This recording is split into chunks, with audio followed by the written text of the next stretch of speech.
You must come out to support what we are doing. We need guns and we need bullets. But I'm very confused. Did you make mention of we need arms and stuff? Yes, we do. So I really need to understand. That the best way to defend yourself is to be armed. Because Boko Haram is everywhere, in the zoo, police in the zoo, army in the zoo, navy, zoo. Have you ever thought about the effects of what we're trying to incite? Isn't it possible for the concern to be addressed objectively? There will be blood moon this year, because after this year we are going to be free no matter what happens. Because if we don't get Biafra, everybody will have to die. As simple as that. And you mentioned guns, you mentioned arms and ammunition. If I go to Nigeria and I've already identified and made myself known, and I get arrested to face treason, what are the modalities you put in place? What I can say to you is that I'm sorry. you can never ever be arrested. The violent path has failed.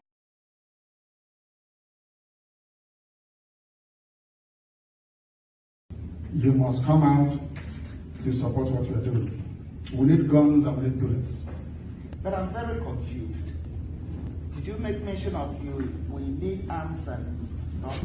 Yes, we do. So I really need to understand. That the best way to defend yourself is to be armed. Because Boko Haram is everywhere, in the zoo, police in the zoo, army in the zoo, navy, zoo.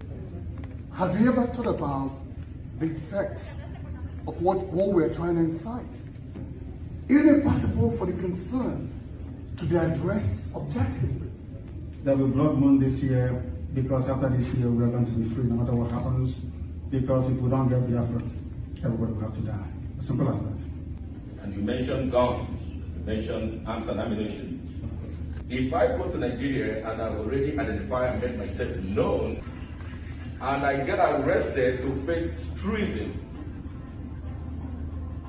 what are the modalities you put in place? What I can say to you is that I'm sorry. you can never ever be arrested. The violent path has failed.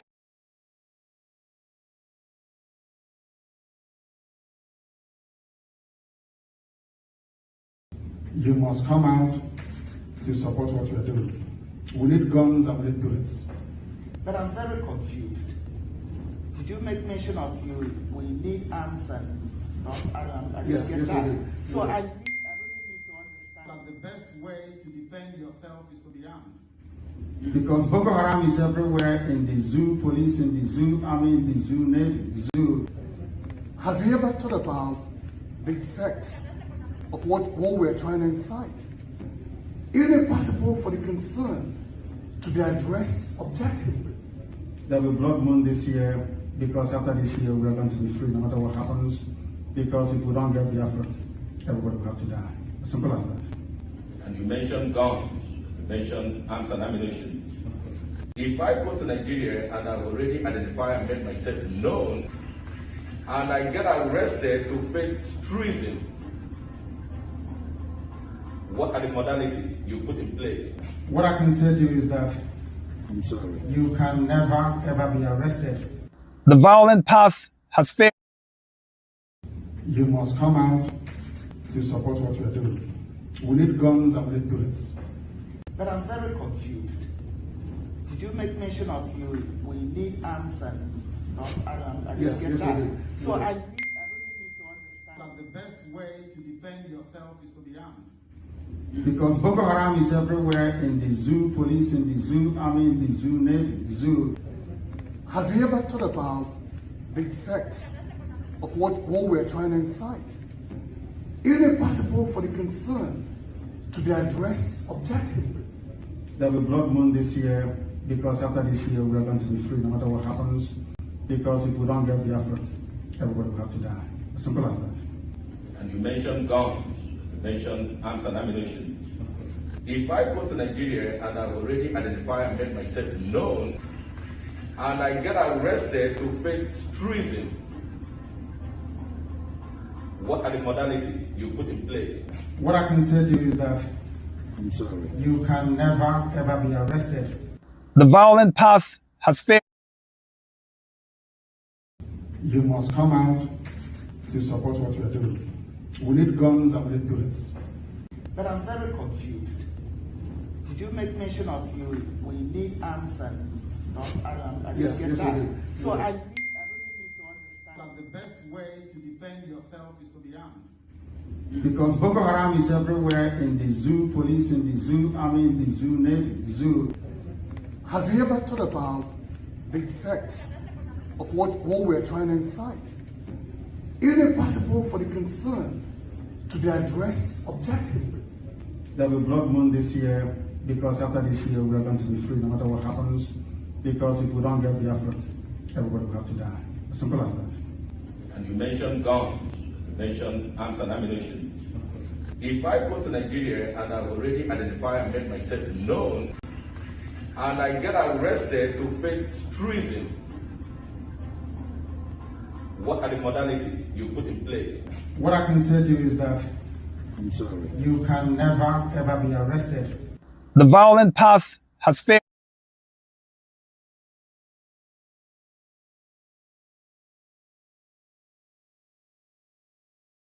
Take note of this. We all have, I keep saying it, we have a responsibility to defend and protect the integrity of our country.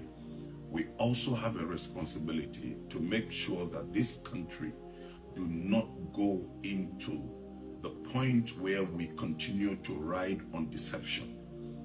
Truth is truth, and truth must not be covered for anything. If there is anything that has been brought up, we must work together to see to an end to this reality. There is this issue that is ongoing about the genocide in Nigeria against the Christians or the Middle Beltans. It is true. We can't deny it. Before the militants and some of the Islamic militants began to kill some of the Hausas in Zamfara and other places, we all know that Christian communities were totally displaced. And we have recorded tens of thousands of Christians in the northern Nigeria that have been killed and their communities have been taken away. This is genocide. What is the meaning of genocide? I mean, the English definition is there. What genocide means. Now, I want you, except you are an enemy of Nigeria, but if you know that you're passionate and you're patriotic about the state of this country, then we must share this among ourselves and speak the truth to ourselves and agree with the reality of what is on ground. I have had some of the special assistant media and all of that to the president coming out to say there is no genocide in Nigeria. It's a lie, absolute lie. Just look at it. From in 2025, over 7,000 Christians were killed. Now, in just 2025, 7,087 Christians were killed in 220 days of 2025 alone. Now, daily average Christians that are being killed per day is 32 Christians per day that are being killed in this country. Another record, in 2024, 3,100 Christians were killed. In 2023, 4,118 Christians were killed. Between the period of October 2022 to September 2023, from the documents that we have, 4,118 Christians were killed. We all know about the Christmas massacre that was coordinated by the Fulani militias on the plateau in 2023. You know that 300 Christians were massacred. So you don't talk about Benue. Just within 2023, 500 Christians were killed throughout 2023 in Benue. And you go to this community, I have been there. The Christians are not there any longer. They have been displaced. So there is genocide in Nigeria. And so nobody can tell us lies when we know we have lost so much of our brethren. I have joined in the burial and the mourning of tens of thousands of Christians that have been destroyed and killed in this great country. All I encourage the Nigerian state is to rise up to occasion. Whether it is an attack on a Muslim, whether it is an attack on a church, we must stop it. There is genocide going on.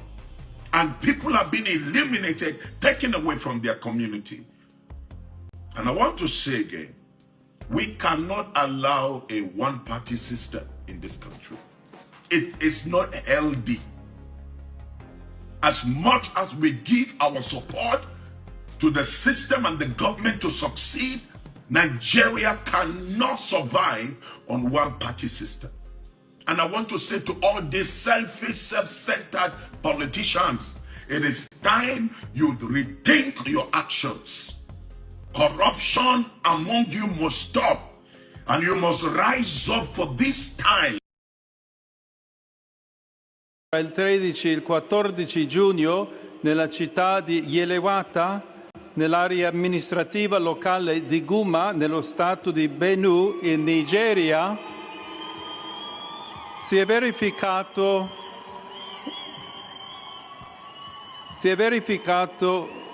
un terribile massacro in cui circa 200 persone sono state uccise con estrema crudeltà, la maggior parte delle quali erano sfollati interni, ospitati dalla missione cattolica locale.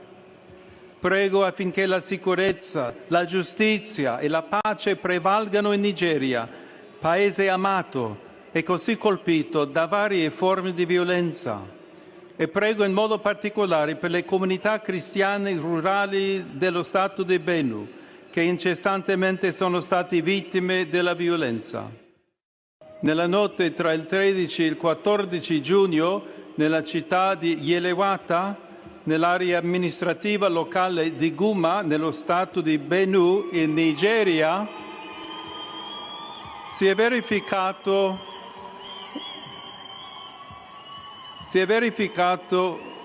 un terribile massacro in cui circa 200 persone sono state uccise con estrema crudeltà, la maggior parte delle quali erano sfollati interni, ospitati dalla missione cattolica locale.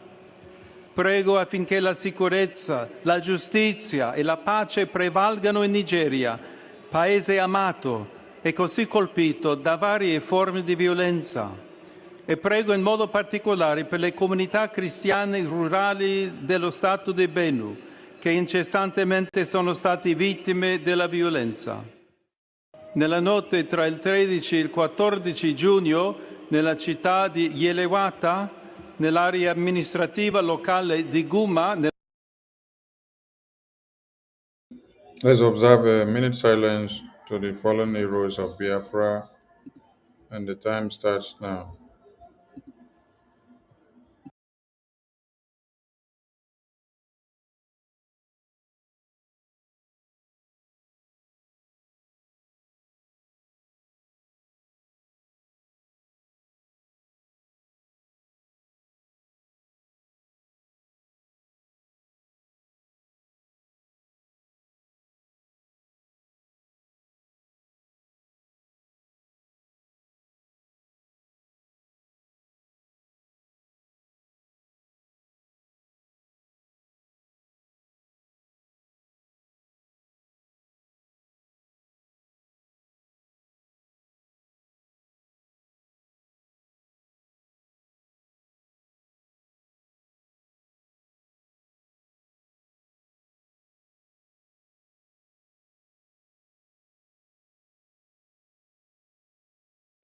We mourn our heroes past, we celebrate them.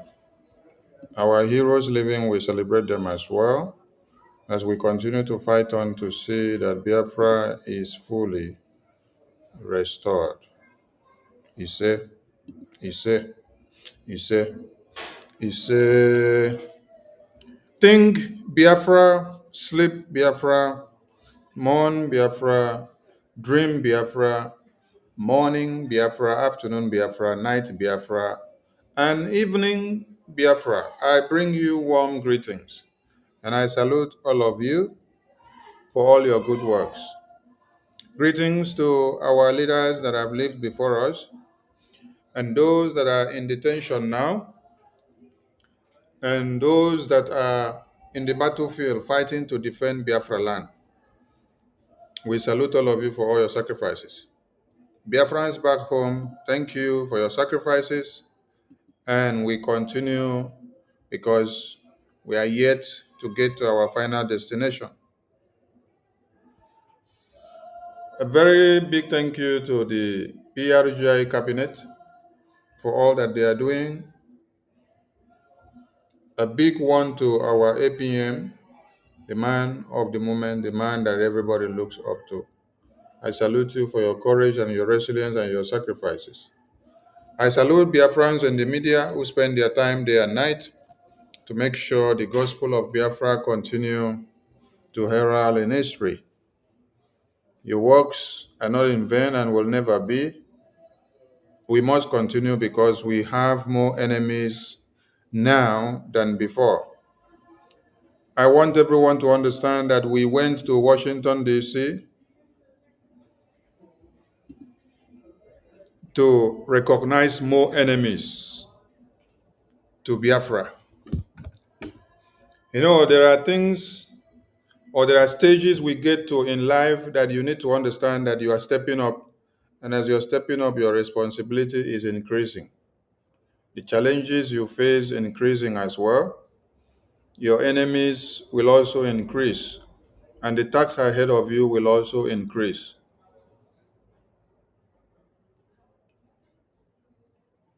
Our going to Washington, D.C. was not a showy display.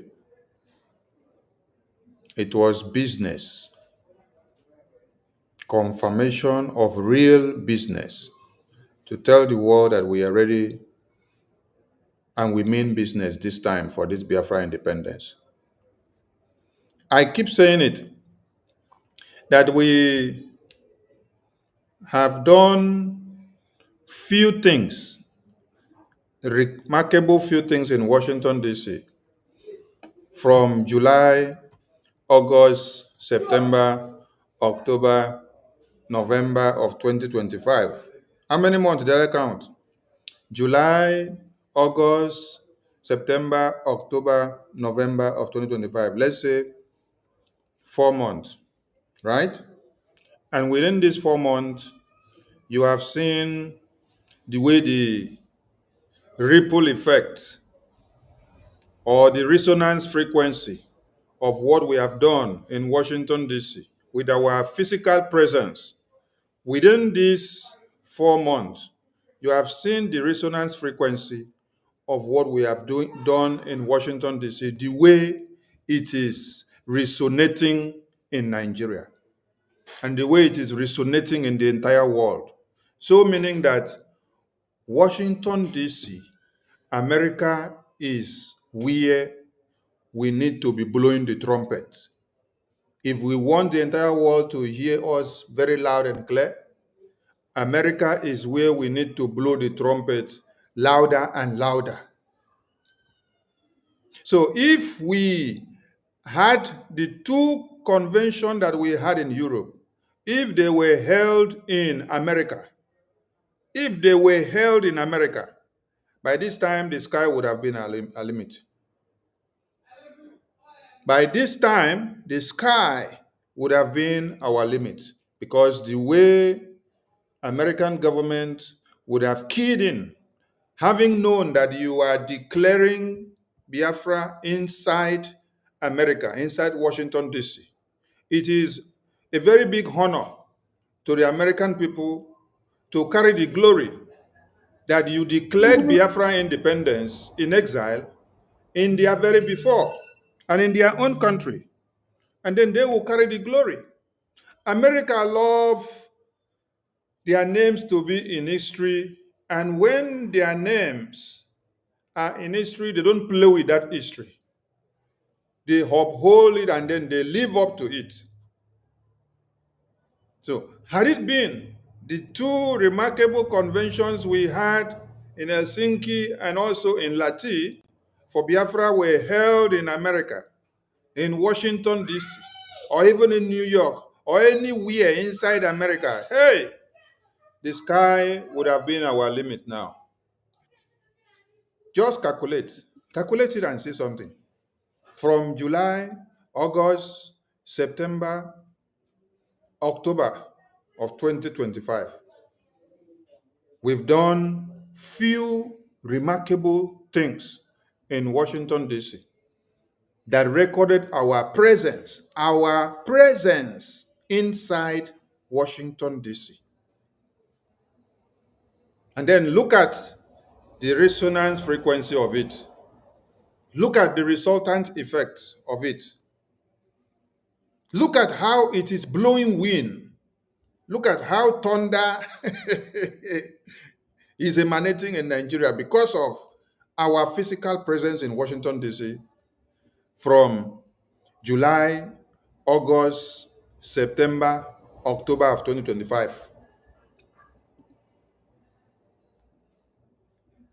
But there is something wonderful that is loading. Yes. We went to the U.S. congressional briefing to open the door. And we opened the door. And all the bees, and all the mosquitoes, and all the flies, they let loose. Now we are going to open another door. We are coming.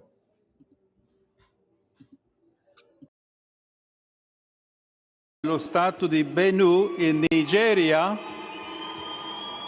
si è verificato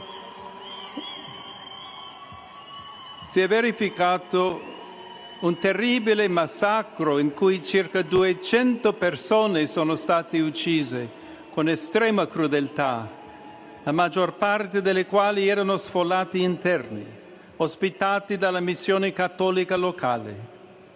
Prego affinché la sicurezza, la giustizia e la pace prevalgano in Nigeria, paese amato e così colpito da varie forme di violenza.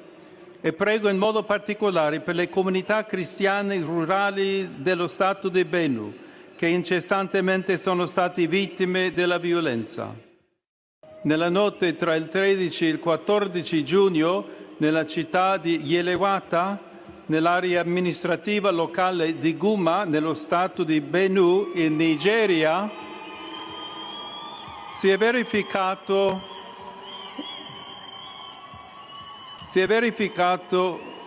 un terribile massacro in cui circa 200 persone.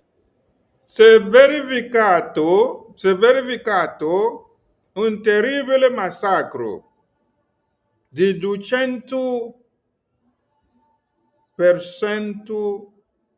di persone, cristiani. over 200 Christians were slaughtered. They were massacred in broad daylight.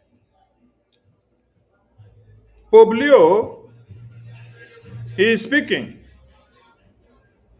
And he was speaking in June when the massacre happened.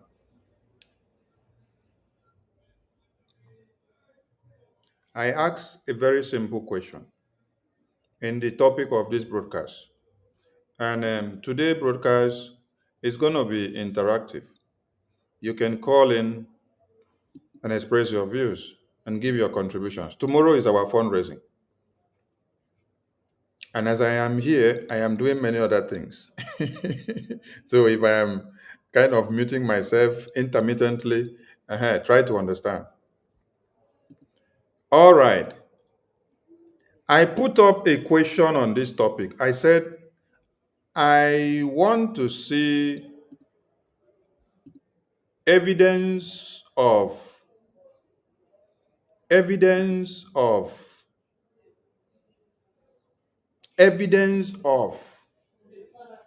Muslim genocide that was carried out or is carried out by Christians.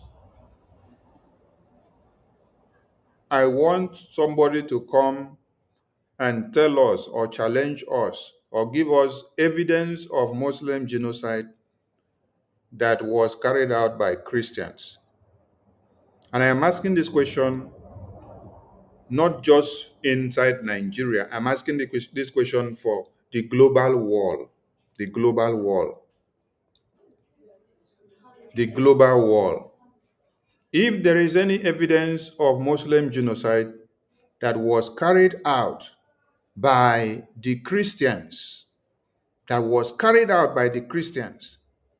Muslim genocide, who carried out the genocide? You say it is Christians. You give us the evidences of this genocide that was carried out by Christians on the Muslims.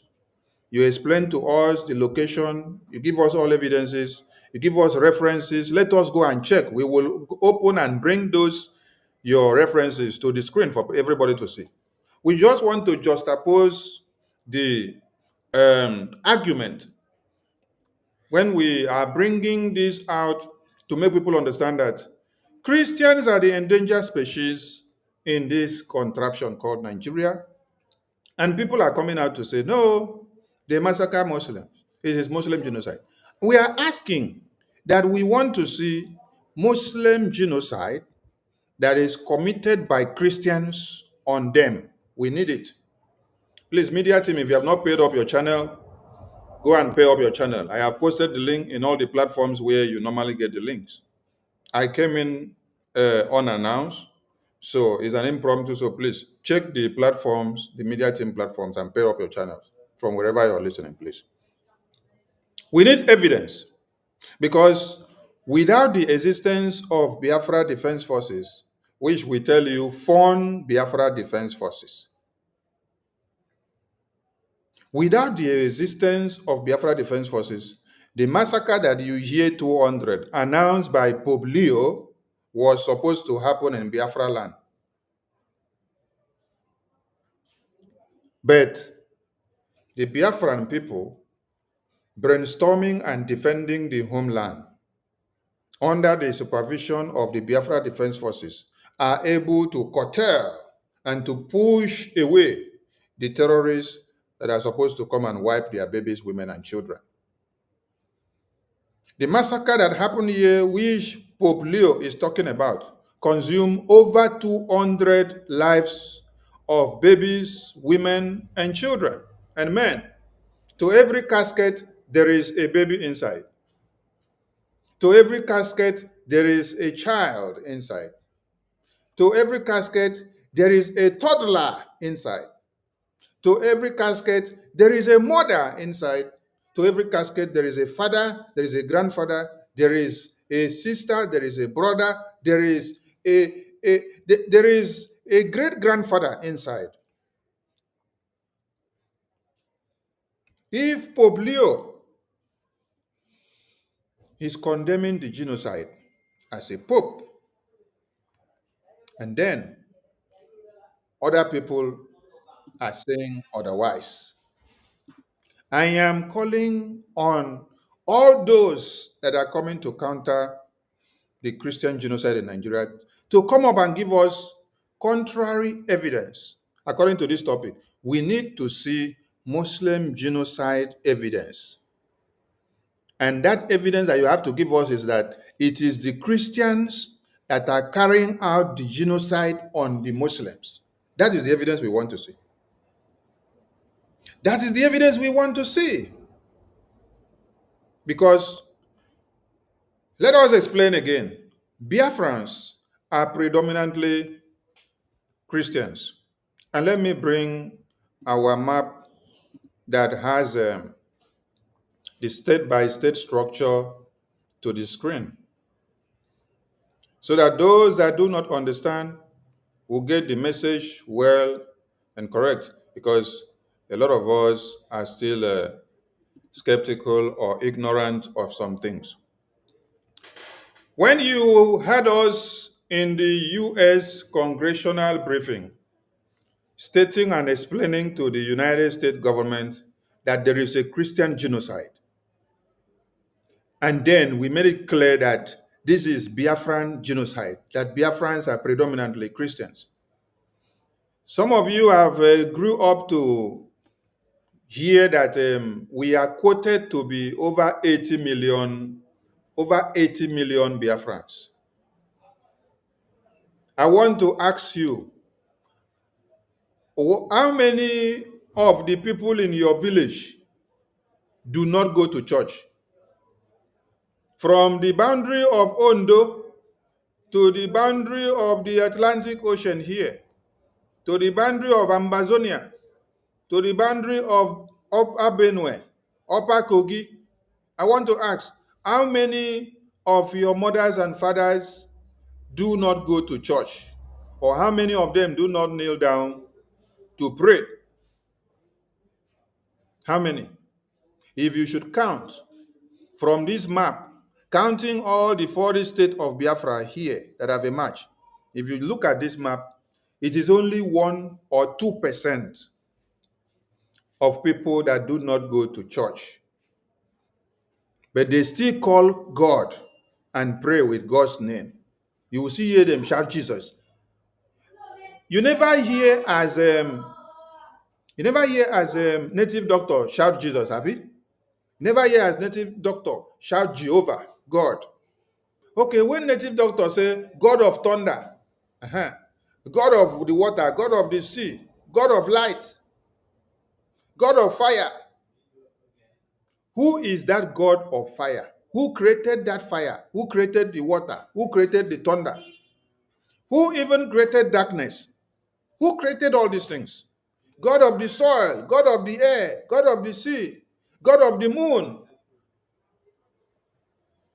the rising sun God, God of the stone, God of this, God of that, God of... Who created all these elements? It is one God that created it, right? And that one God told us he has his only begotten son. So, whether at the end of the day you say you are traditional worshiper or Jewish worshiper, you're still calling God, right? So if we are to even calculate the traditional worshippers and the Jewish worshippers, the percentage is just 1%. Yes, because from where me I come from, my father used to pour drink on the ground and pray. And I also pour drink on the ground and pray. And when I pour drink on the ground and pray, I'm calling on God. I'm not calling on Satan. And then, when I also hear that they are singing and then praising God, I also enjoy the praises to God because they are still calling the same God. But just a different way of worship. Maybe I only pour drink and pray. Then the other person will open Bible and then read from the beginning to the end. But we are calling on still one God of creation. Oh. In Biafra land, 40 states, from the 80 million that we hear of to be our population, 99%, 99.89%, let me put it like that, 99.89% of that 80 million are Christians.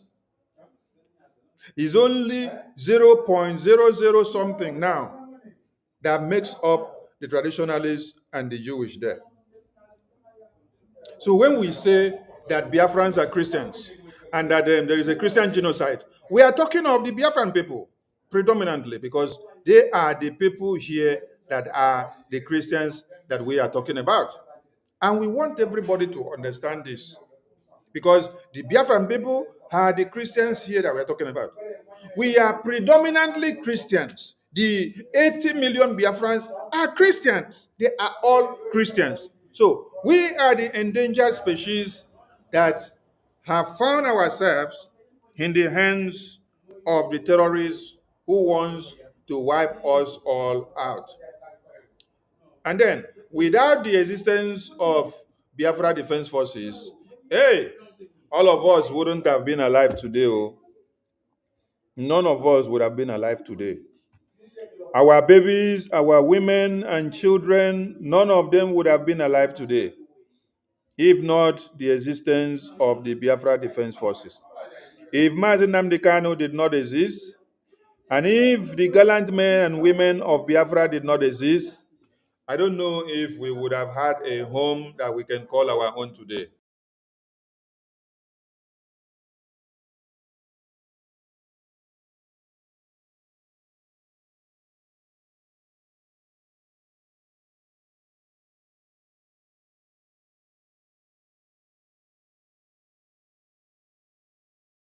I am still waiting for somebody that have evidence of Muslim genocide to bring it up for us so that we can learn from it today. We want to learn from the Muslim genocide that is carried out by Christians on the Muslims so that we can see how to apologize if our fellow Christian brothers have carried out genocide on the Muslims.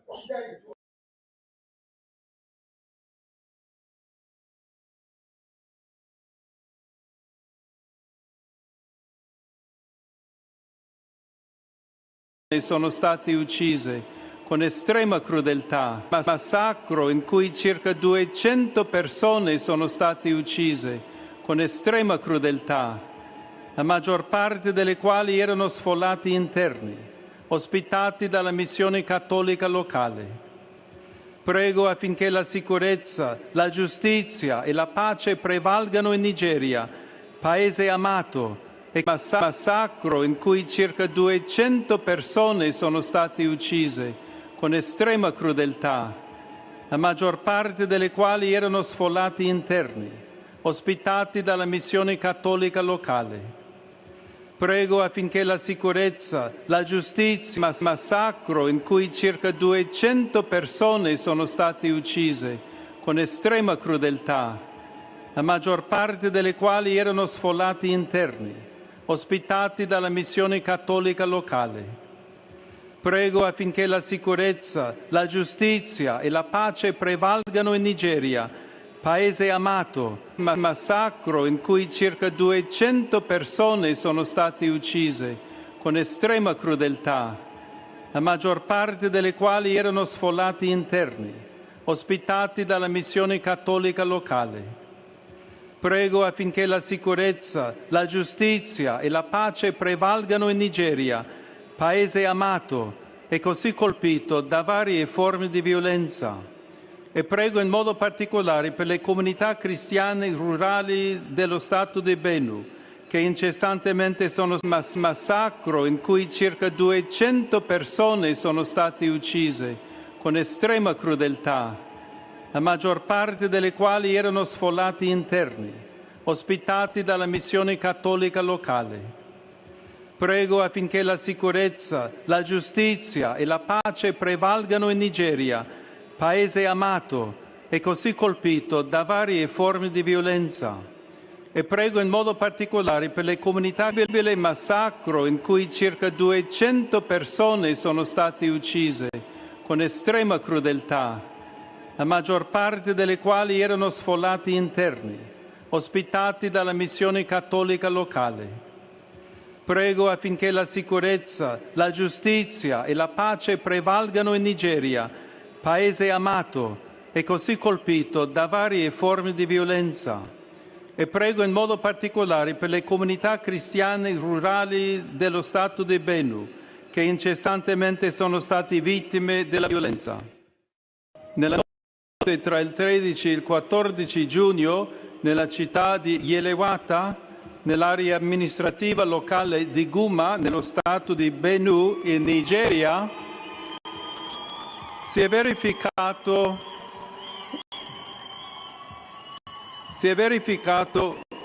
un terribile massacro in cui circa 200 persone sono state uccise con estrema crudeltà, la maggior parte delle quali erano sfollati interni, ospitati dalla missione cattolica locale. Prego affinché la sicurezza, la giustizia e la pace prevalgano in Nigeria, paese amato e così colpito da varie forme di violenza. E prego in modo particolare per le comunità cristiane rurali dello Stato di Benue, che incessantemente sono stati vittime della violenza.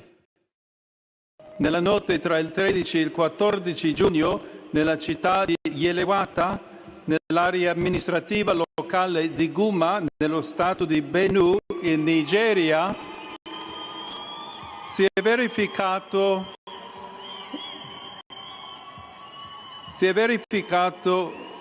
un terribile massacro in cui circa 200 persone sono state uccise con estrema crudeltà, la maggior parte delle quali erano sfollati interni, ospitati dalla missione cattolica locale.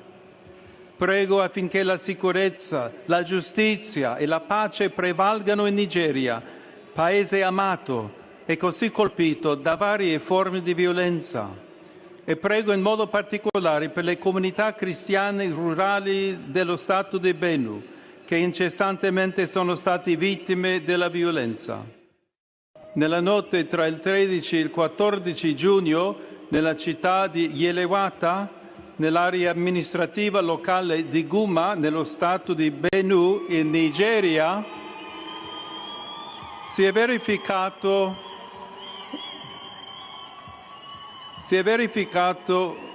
un terribile massacro in cui circa 200 persone sono state uccise con estrema crudeltà, la maggior parte delle quali erano sfollati interni, ospitati dalla missione cattolica locale. Prego affinché la sicurezza, la giustizia e la pace prevalgano in Nigeria, paese amato e così colpito da varie forme di violenza. E prego in modo particolare per le comunità cristiane rurali dello Stato di Benue, che incessantemente sono stati vittime della violenza. Nella notte tra il 13 e il 14 giugno, nella città di Yelewata, nell'area amministrativa locale di Guma, nello Stato di Benue, in Nigeria, si è verificato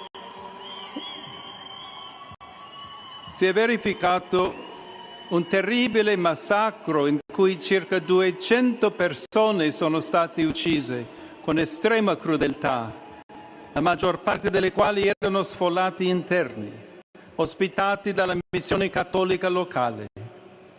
Prego affinché la sicurezza, la giustizia e la pace prevalgano in Nigeria, paese amato e così colpito da varie forme di violenza. E prego in modo particolare per le comunità cristiane rurali dello Stato di Benue, che incessantemente sono stati vittime della violenza. Nella notte tra il 13 e il 14 giugno. Wait, does it mean that there is no Muslim genocide here? Because I have been waiting to see somebody. I've been waiting to see somebody come up to let us know that there is Muslim genocide and it was carried out by Christians. So is there no Muslim genocide? Is there no Christian that has carried out Muslim genocide on the Muslims? Or is it only Muslims that carry out Christian genocide? I want to see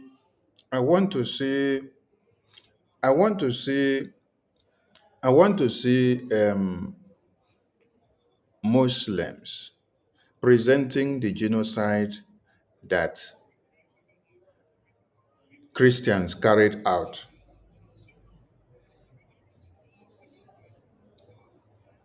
I want to see genocide that was carried out by Christians on Muslims.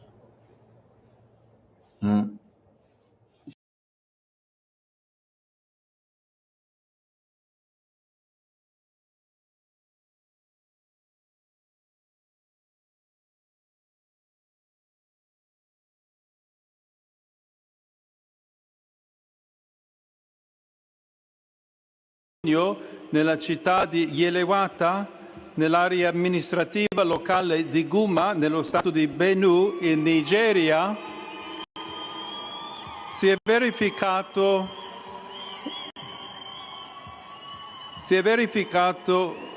un terribile massacro in cui circa 200 persone sono state uccise con estrema crudeltà, la maggior parte delle quali erano sfollati interni, ospitati dalla missione cattolica locale.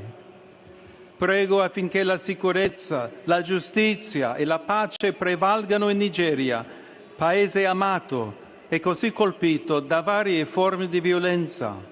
E prego in modo particolare per le comunità cristiane rurali dello Stato di Benue, che incessantemente sono stati vittime della violenza. Nella notte tra il 13 e il 14 giugno, nella città di Yelewata, nell'area amministrativa locale di Guma, nello stato di Benue, in Nigeria, si è verificato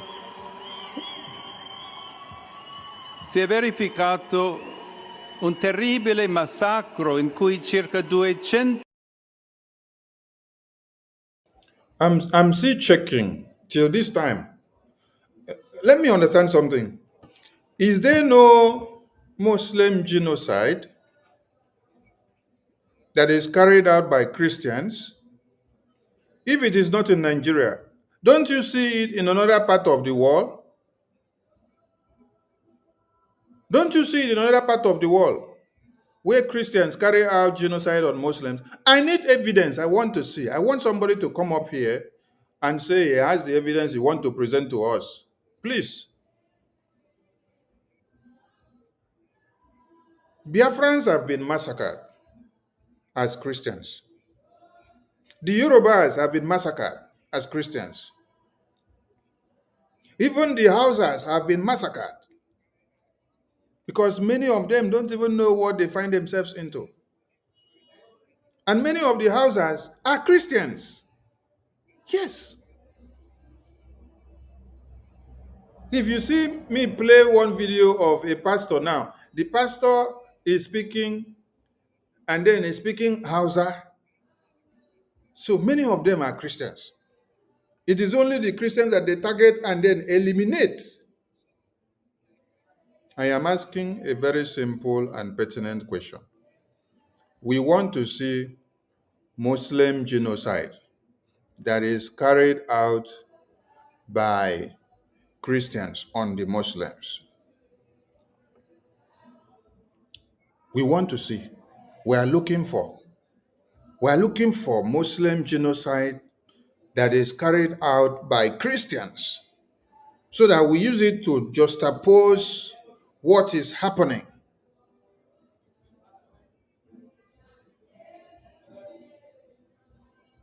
Please, I need.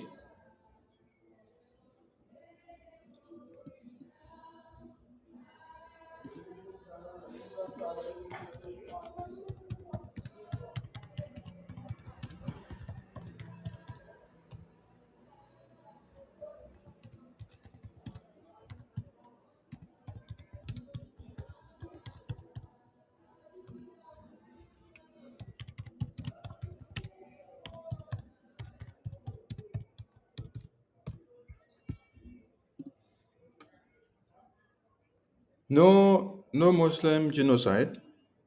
Okay, if nobody is able to give me evidence of Muslim genocide, so what do you now use to validate the Christian genocide? What is the crime that a Christian has committed that merits to be wiped out?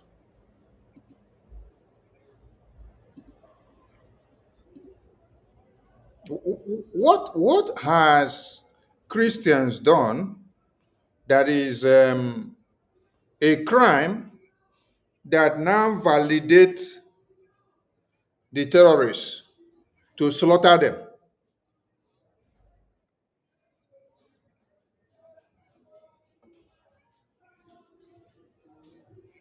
The Christians are not going after them to slaughter them.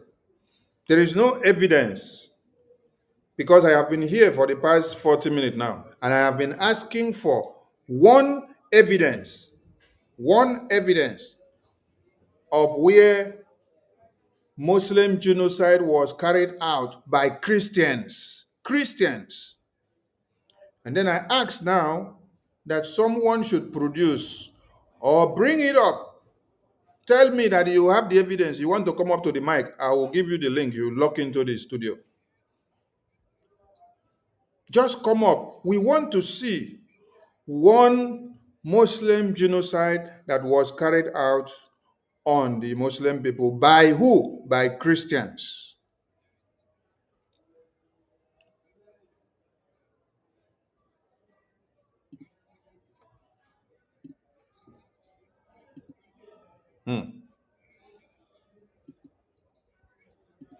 So up to now, 40 minutes going in this program, nobody can present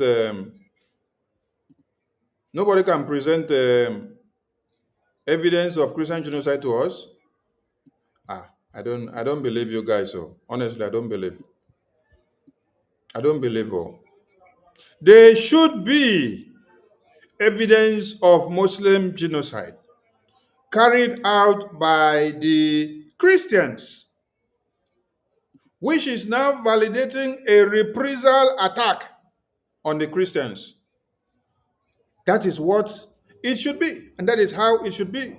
That is what I am looking for, to be able to validate what is happening. Because if Biafra Defense Forces did not exist, if Biafrans have not been funding them, if Biafrans have not been giving them what they need to carry out the defense of Biafra land, to protect our babies, women, and children, that means today, the 50,000 numbers, that is being pronounced here, all these 50,000 would have been Biafrans. And the number would have multiplied more than this. There are publications where the numbers are more than 50,000. There are publications where the numbers are up to 100,000. I think there is one publication from, is it Vanguard? Let me see. There is one publication from Vanguard that carries over 100,000. Okay, here it is on the screen. Let me bring this one up. This is Vanguard. And this is very clear. Now, I want everybody to look at the screen. Insecurity, 63,111 killed in Buhari's 8 years regime. Then, they give you more figures. They say 27,311 persons killed in president's first term. Now, 35,800 killed between 2019 and May 2023. Do you get the point? Now, total of 98,083 killed in 12 years. How many is that? 98,000. 98,000. 98,000. I am not the one that wrote this news of Vanguard, though. I'm not the one that wrote this news of Vanguard. This publication was released in May 20th, 2023. And you bought it at the price of 250 naira. Okay? So, I am just asking for a small evidence of where the Christians carried out genocide on the Muslims.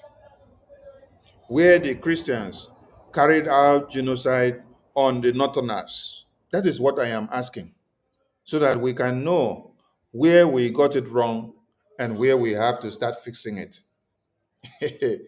But I have been here for the past 45 minutes now, and nobody in the comment section is ready to tell me that this is where Muslim genocide was carried out and that it was carried out by Christians. I am still waiting to see. I need somebody to come up and give me factual evidence of where Muslim genocide was carried out by the Christians.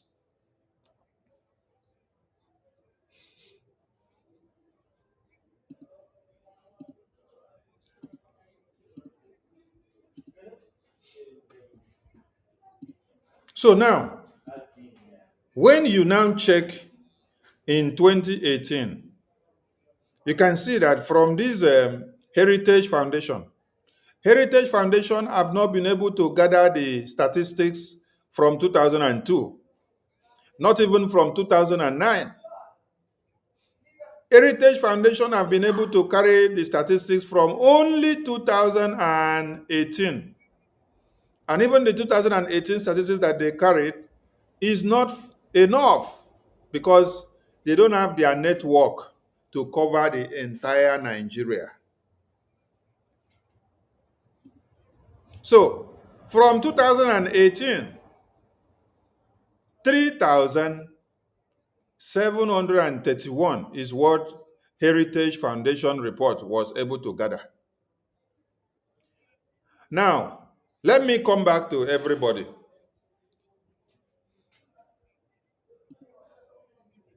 My question now is, how many numbers of Israelis were slaughtered on October 7 that provoked the entire Israel and provoked the entire Israeli military?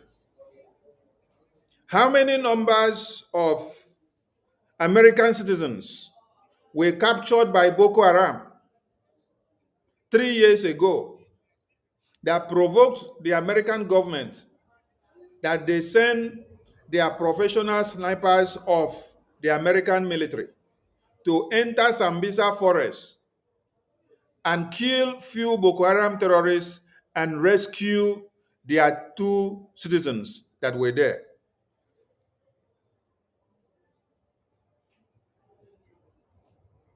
Can everybody understand my point?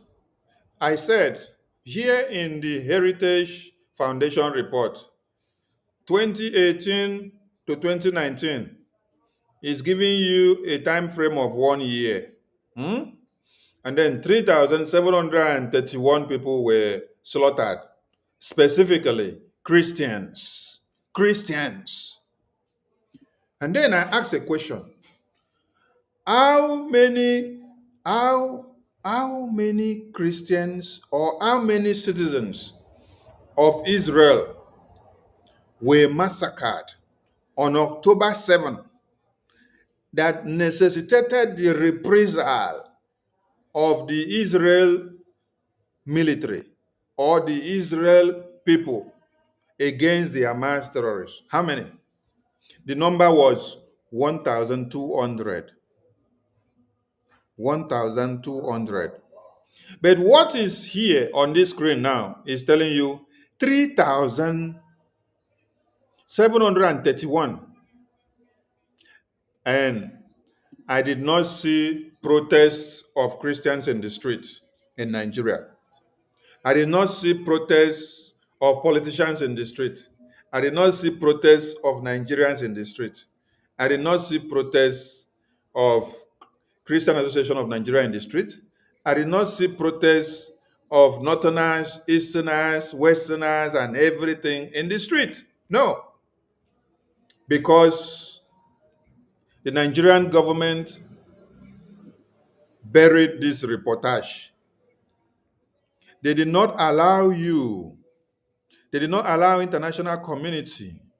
They did not allow these statistics to come out to the media for people to know that this is what is happening to Christians. This is from 2018 according to the statistics of Heritage Foundation. Then in 2019 to 2020, you have another 1,350. And then you did not see anybody hit the streets.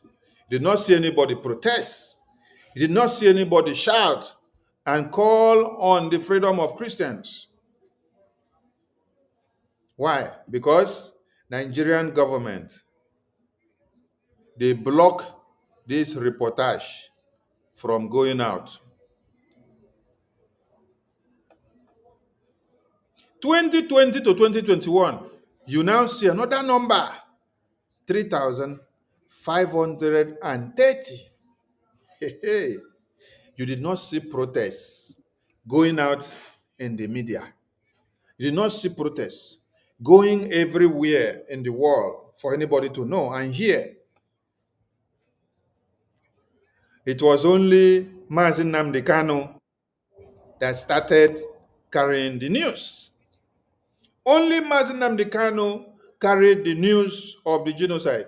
And because of that, they decided to go after his life. They decided to kidnap him and lock him up because he opened the eyes of every Nigerian. He was preaching it. He was calling on everybody. He was telling them that this is what is happening. This is what is happening. This is what is going to happen. Your mothers will be raped. Your children will be killed. They will cut off the heads of your babies, women, and children. They will marry your mothers out. They will rape them and take them all out. They will ransack your communities and they will take everything that you have. They will pursue you out of your lands. You will go back into IDP camps, and the terrorists that came will now acclaim your own land. They will take over your belongings. You will become slaves in your homes. That is why they decided to go after Mazi Nnamdi Kanu. That is why they decided to go after Biafran people, because we started amplifying the message. Now, in 2020 to 2021, 3,500 came out. No protests in Nigeria. No news anywhere. Nothing is going in or coming out. From 2021 to 2022, you see 4,650 Christians massacred. Many of you hear that your brothers and sisters are in the north, and then you don't hear from them again after some time. You will just count it that, oh, he has fallen among those that Boko Haram terrorists have killed.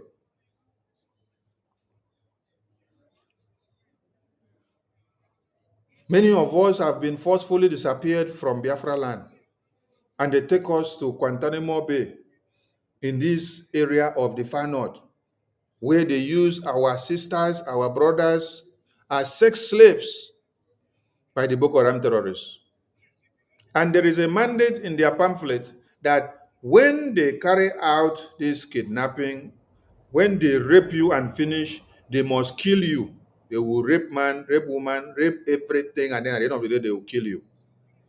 If they can kill a baby, a toddler, if they can kill a toddler, how much more a teenager? How much more a child that is able to walk and speak?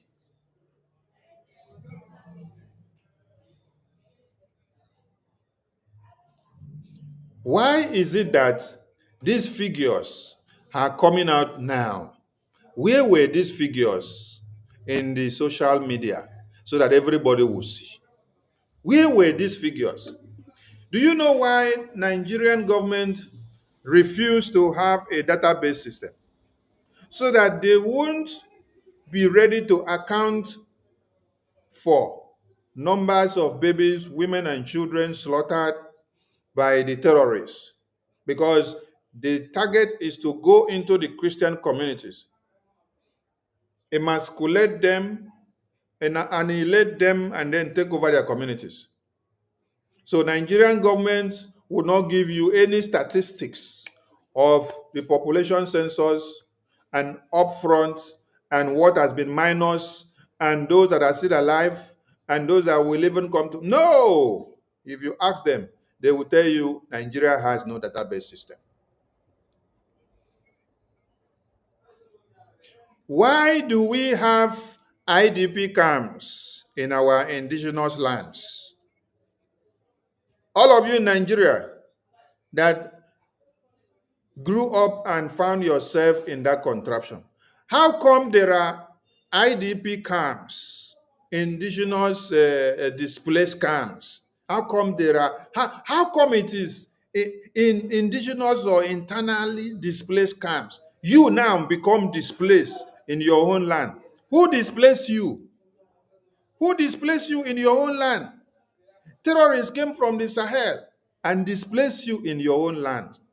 And you say you have a government, and that government allows you to be displaced by terrorists that they themselves brought to come and annihilate you, and they take over the land. For what purpose? There is an agenda. There is a reason for that being done.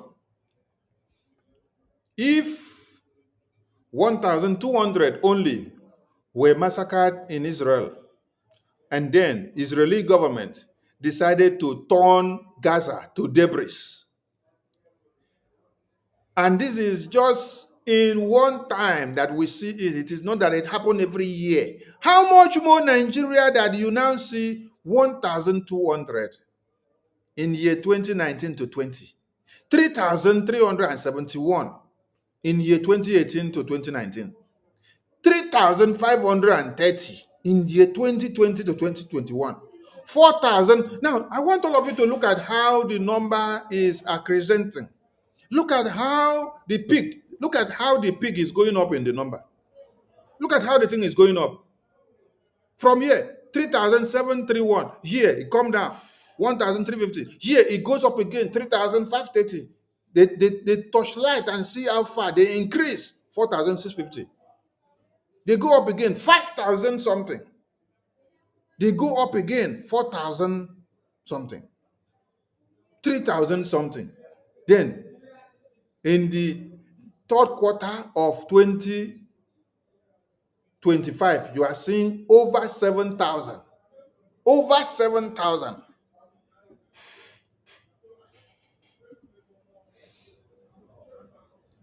I am asking of where there was Muslim genocide carried out by Christians. That is what I am asking for. I am looking for it. Because we need to fund Biafra Defense Forces and BRGIA for us to get Biafra. And I want everyone to understand that for Nigeria to have become the worst place for any Christian to live globally, Nigeria is the worst place for a Christian to exist from this entire world. I heard that the entire world consists of whether 145 or 155 countries. So when you now remove Nigeria and keep as a whole, then you count the remaining 145 or 154 countries. Nigeria alone carries 99% of the massacres of this world. So when you now carry the remaining 154 numbers of countries and divide 1% of massacre by those 154 countries, you see that there is nothing like massacre in those countries. So everything that is supposed to have happened in the entire world of over 154 countries, it is now happening in only Nigeria. It's like they send them to come to Nigeria and wipe out the Christians in Nigeria first and foremost, before they will now turn there to their safe haven to project every weapon out to every other countries. Because they know that is the Gulf of Guinea. They know they are in the Atlantic Ocean. They know that from there, they are able to launch the attack against the West. They are able to launch the attack against America. They are able to launch it to Europe. They are able to launch it to Asia, everywhere and every part of the world. International vessels used to come into Calabar Seaport. When they come into Calabar Seaport from that high sea, that is where the international vessel comes in, come and berth at the seaport of Calabar. So meaning that you have access to containers or sea channels that are coming from Asia, Austria, Australia, Europe, America, UK, every part of the world. You have the international channel coming in from there. So these terrorists understands why they want to turn and capture Nigeria indigenous lands, and then to come and capture Biafra in proxy, so that they will stay there to launch the entire attack on all over part of the world. Biafran people, tomorrow is our fundraising. You have to come and fund your freedom. The only government of Biafran people which is working and which is giving Nigeria Woto Woto, which they recognize and see, is BRGIE.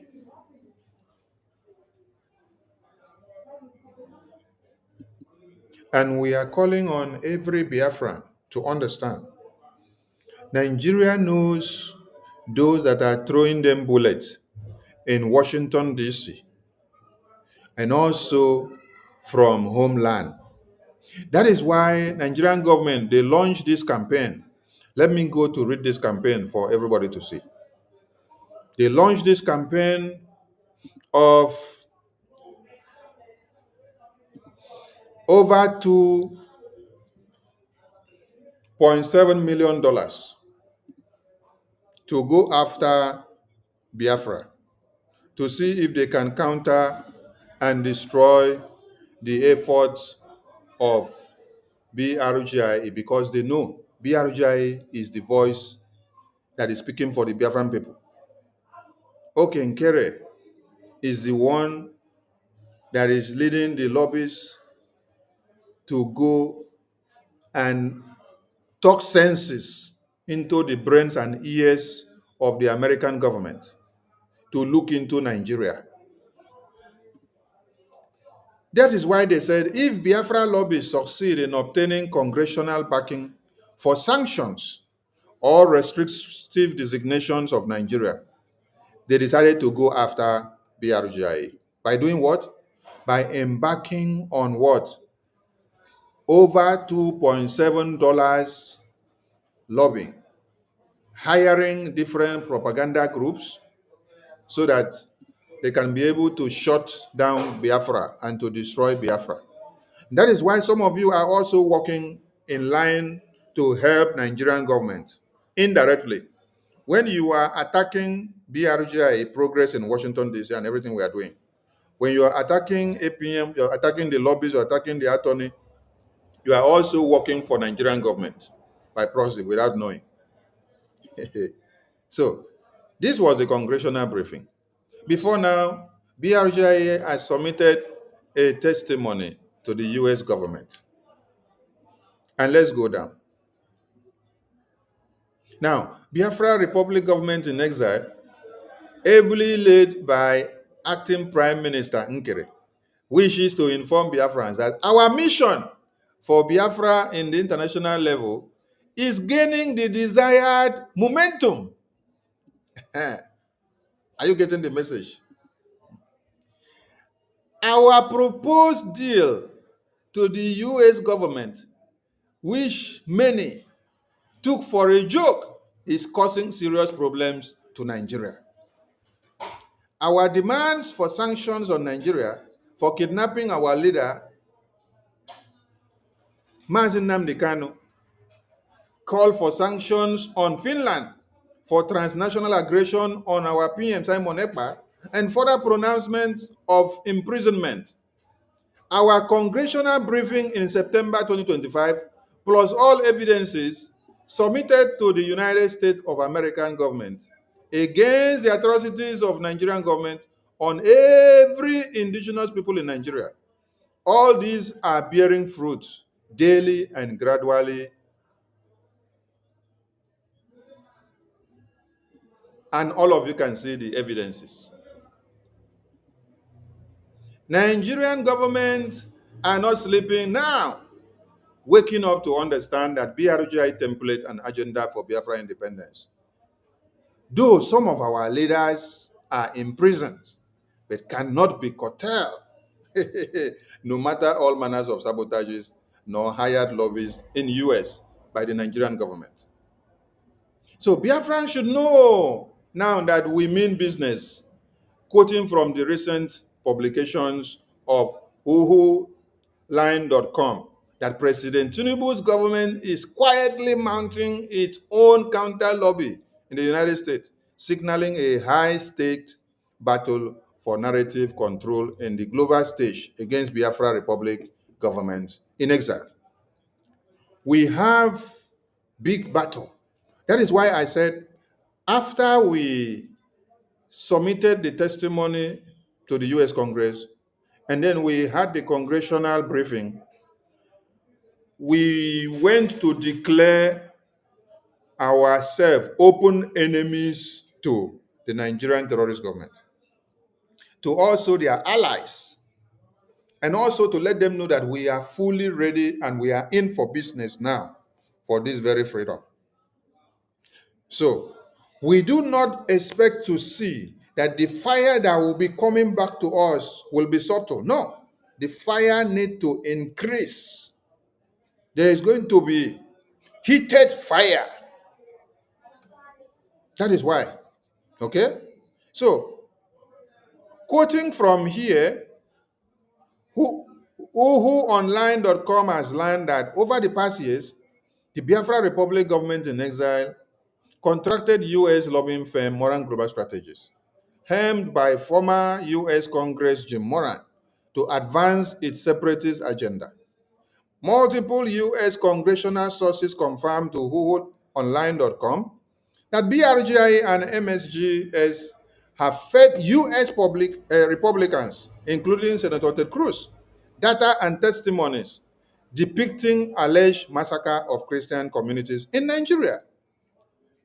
Cruz Nigeria Religious Freedom Accountability Act bears the fingerprint of this narrative. The bill accuses Nigeria of mass murder, seeks to sanction security officials, and recommends reclassifying Nigeria as a country of particular concern. Public materials, including a Biafra referendum dossier claiming over 50 million participants, have been submitted to the US government, filing under the FARA. FARA here is the website of the US government, where you can go and see the evidence of this document that BRGI has submitted against Nigeria and for Biafra to shape the perception. This narrative push carries obvious danger. Once accepted in US policy-making circles, such framing can attract sanctions, humanitarian interventions, or diplomatic pressure. Now, that is why you see that Nigerian government are angry now, because when this publication was written, this publication was on the 31st of October. 31st of October. And they did not take it serious. They thought that we are joking. They thought that, like some gullible ones that also claim to be Biafrans and fighting the same Biafra with us, will say that our APM carry bags and snap photos with Senator Ted Cruz. That what our APM is doing is only to snap photo with Senator Ted Cruz. That is what foolish and stupid Biafrans can be saying.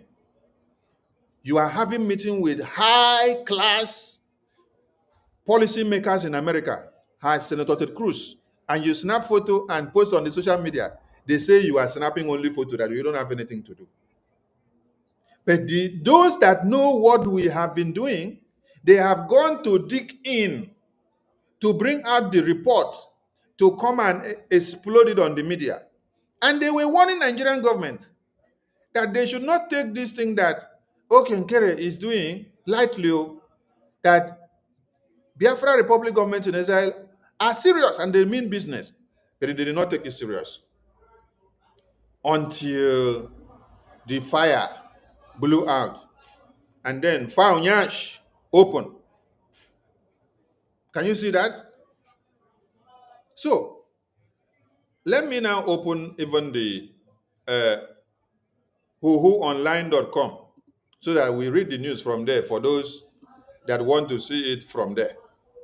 I hope they have not removed the news. May they not remove the news, so, because anywhere they see that Biafra is trending, if their paymasters no pay them well, they go remove the news after they publish. All right, this is the news here. This is the news here. And let me play.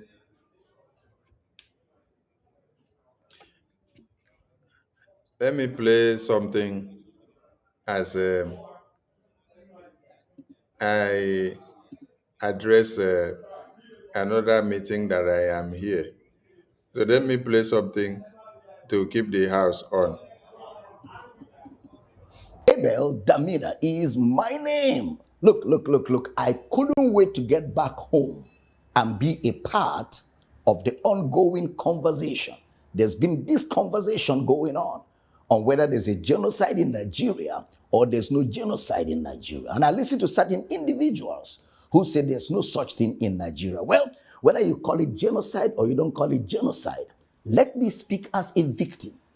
I am not just a student of research, but I'm speaking as a victim of these gruesome circumstances around the Nigerian people, where innocent lives have been taken away by some people who think they have more right than others in this nation. And some people have reduced it to herders and farmers clash. No, sir, this has been ongoing. I grew up in northern Nigeria. My father was a pastor with the Assemblies of God Church. One morning we just woke up in Assemblies of God Church, Samaru Zaria, somewhere adjacent the north gate of Samaru Zaria. My father was a pastor. All of a sudden we woke up in the morning, no provocation, nothing. And the next thing we were hearing was people were just running all over our house and the church with machetes and all of that. The next thing was they started pouring petrol all over the building, both the church and the house, because our house was attached to the church. And the next thing was flames.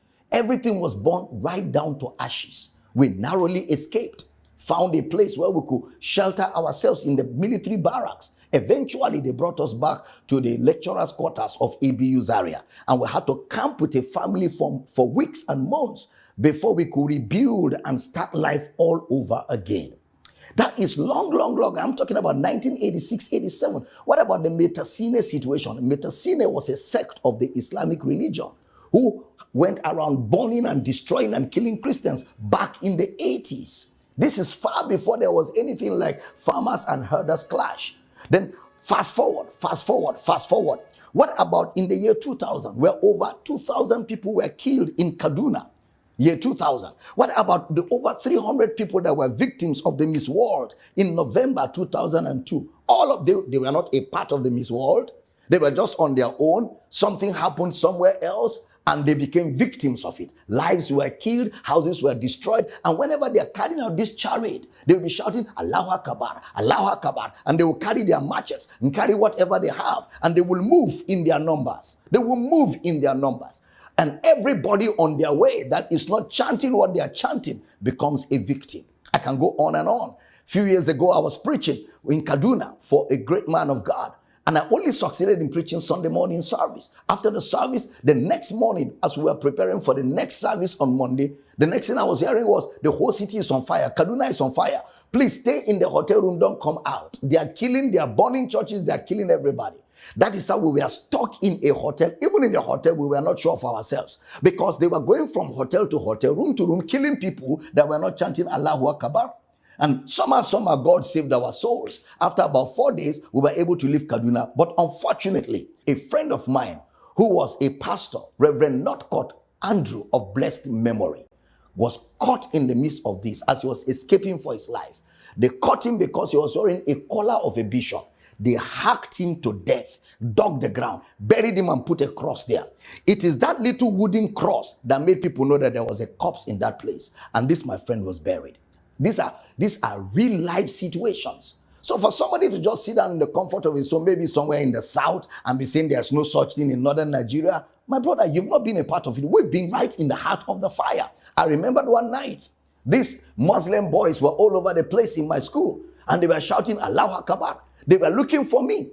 I had to escape. That night, my saving grace was that I found a female hostel and I slept under the bed. By the next day, I left town. For what? I did nothing. No provocation, just because I am preaching the gospel. And of course, some of them believe that once you are not of the Islamic faith, you are an infidel, and they believe that if you kill an infidel, you will sleep with 7 virgins. All of this kind of indoctrination that leads to violence at the slightest provocation, whether it has to do with the people or not, you just get on the streets. What about the Reinhard Bonnke crusade? I'm talking about the Reinhard Bonnke crusade in Kano, where people were hacked, macheted, and killed just because a crusade where the gospel of Christ was going to be preached. And that is why I thank God for people like President Donald Trump, who lent his voice to what is going on here. At least for whatever is what, there's an ongoing conversation all over the world. The matter is no more put under the carpet. And we don't want just conversations. We want some action. We want some action. And in the midst of all this, it snowballed into the herders and farmers clash. It snowballed into banditry, and everything becomes very complicated. Very complicated. And people are dying by the day. There are people in northern Nigeria, places like Borno State, places like Plateau State, places like Benue State, places like southern Kaduna, where whole villages have been taken over by some of these bandits, by some of these Islamic extremists, by some of these Boko Haram people. They've taken over whole villages, driven the villagers away.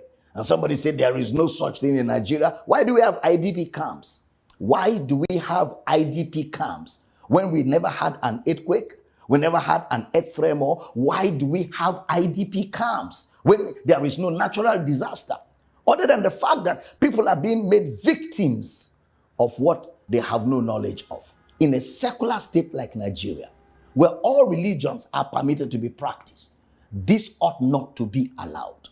This ought not to be allowed at all. Our government have a duty. Now, when you live in a country like that, where you don't know what becomes of you the next day, you go out, you don't know if you're going to come back. Where you go to church, you're not sure if you're going to come back.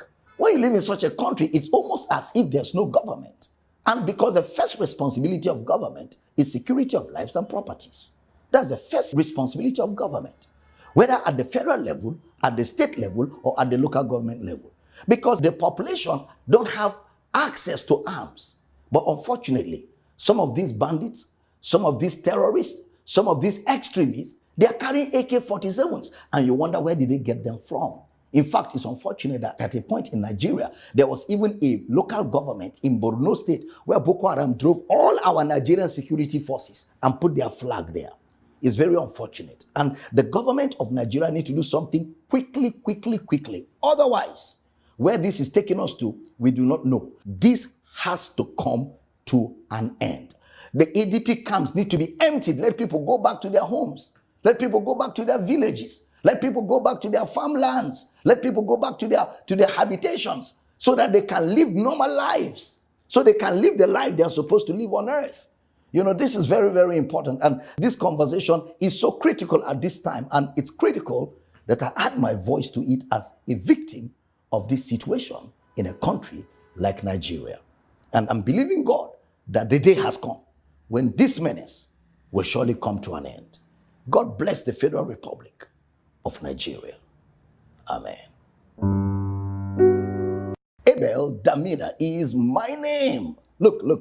I couldn't wait to get back home and be a part of the ongoing conversation. There's been this conversation going on whether there's a genocide in Nigeria or there's no genocide in Nigeria. And I listen to certain individuals who say there's no such thing in Nigeria. Well, whether you call it genocide or you don't call it genocide, let me speak as a victim. I am not just a student of research, but I'm speaking as a victim of these gruesome circumstances around the Nigerian people, where innocent lives have been taken away by some people who think they have more right than others in this nation. And some people have reduced it to herders and farmers clash. No, sir. This has been ongoing. I grew up in northern Nigeria. My father was a pastor with the Assemblies of God Church. One morning, we just woke up in Assemblies of God Church, Samaru Zaria. This somewhere adjacent the north gate of Samaru Zaria. My father was a pastor. All of a sudden, we woke up in the morning, no provocation, nothing. And the next thing we were hearing was people were just running all over our house and the church with machetes and all of that. The next thing was they started pouring petrol all over the building, both the church and the house, because our house was attached to the church. And the next thing was flames. Everything was burned right down to ashes. We narrowly escaped, found a place where we could shelter ourselves in the military barracks. Eventually, they brought us back to the lecturers' quarters of ABU Zaria, and we had to camp with a family for weeks and months before we could rebuild and start life all over again. That is long. I'm talking about 1986, 87. What about the Metasine situation? Metasine was a sect of the Islamic religion who went around burning and destroying and killing Christians back in the 80s. This is far before there was anything like farmers and herders clash. Then fast forward. What about in the year 2000, where over 2,000 people were killed in Kaduna?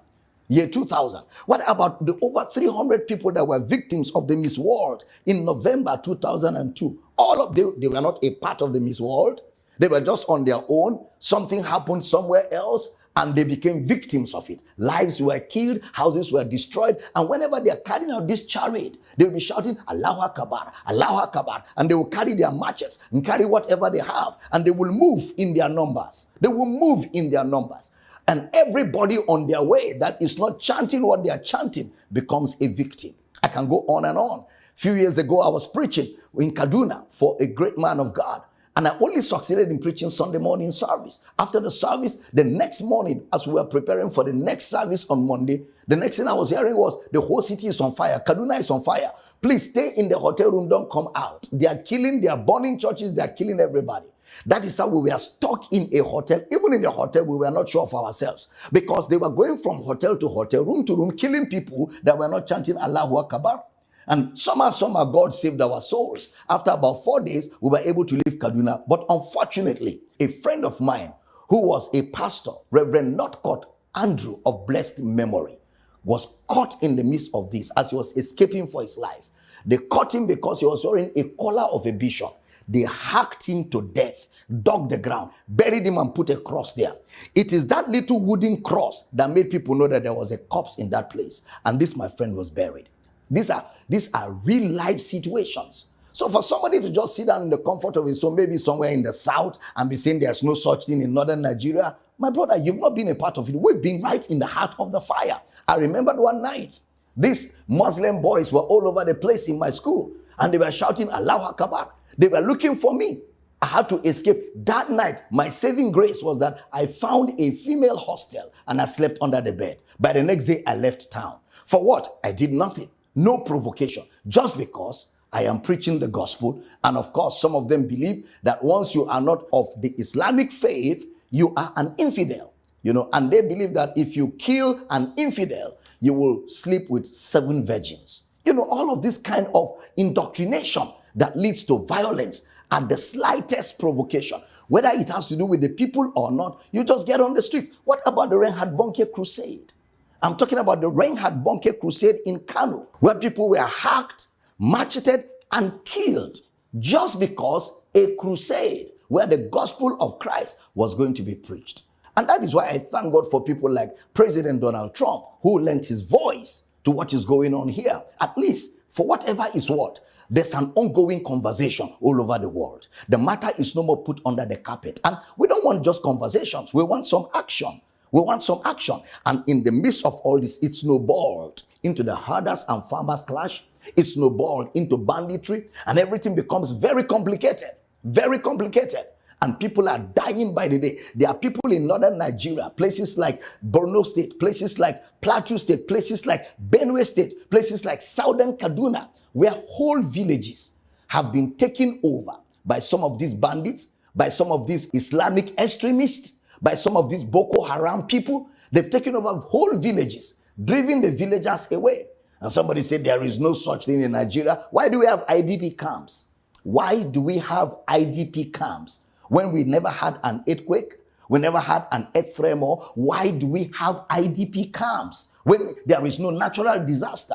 Other than the fact that people are being made victims of what they have no knowledge of. In a secular state like Nigeria, where all religions are permitted to be practiced, this ought not to be allowed. This ought not to be allowed at all. Our government have a duty. Now, when you live in a country like that, where you don't know what becomes of you the next day, you go out, you don't know if you're going to come back. When you go to church, you're not sure if you're going to come back. When you live in such a country, it's almost as if there's no government. And because the first responsibility of government is security of lives and properties. That's the first responsibility of government, whether at the federal level, at the state level, or at the local government level. Because the population don't have access to arms. But unfortunately, some of these bandits, some of these terrorists, some of these extremists, they are carrying AK-47s. And you wonder, where did they get them from? In fact, it's unfortunate that at a point in Nigeria, there was even a local government in Borno State where Boko Haram drove all our Nigerian security forces and put their flag there.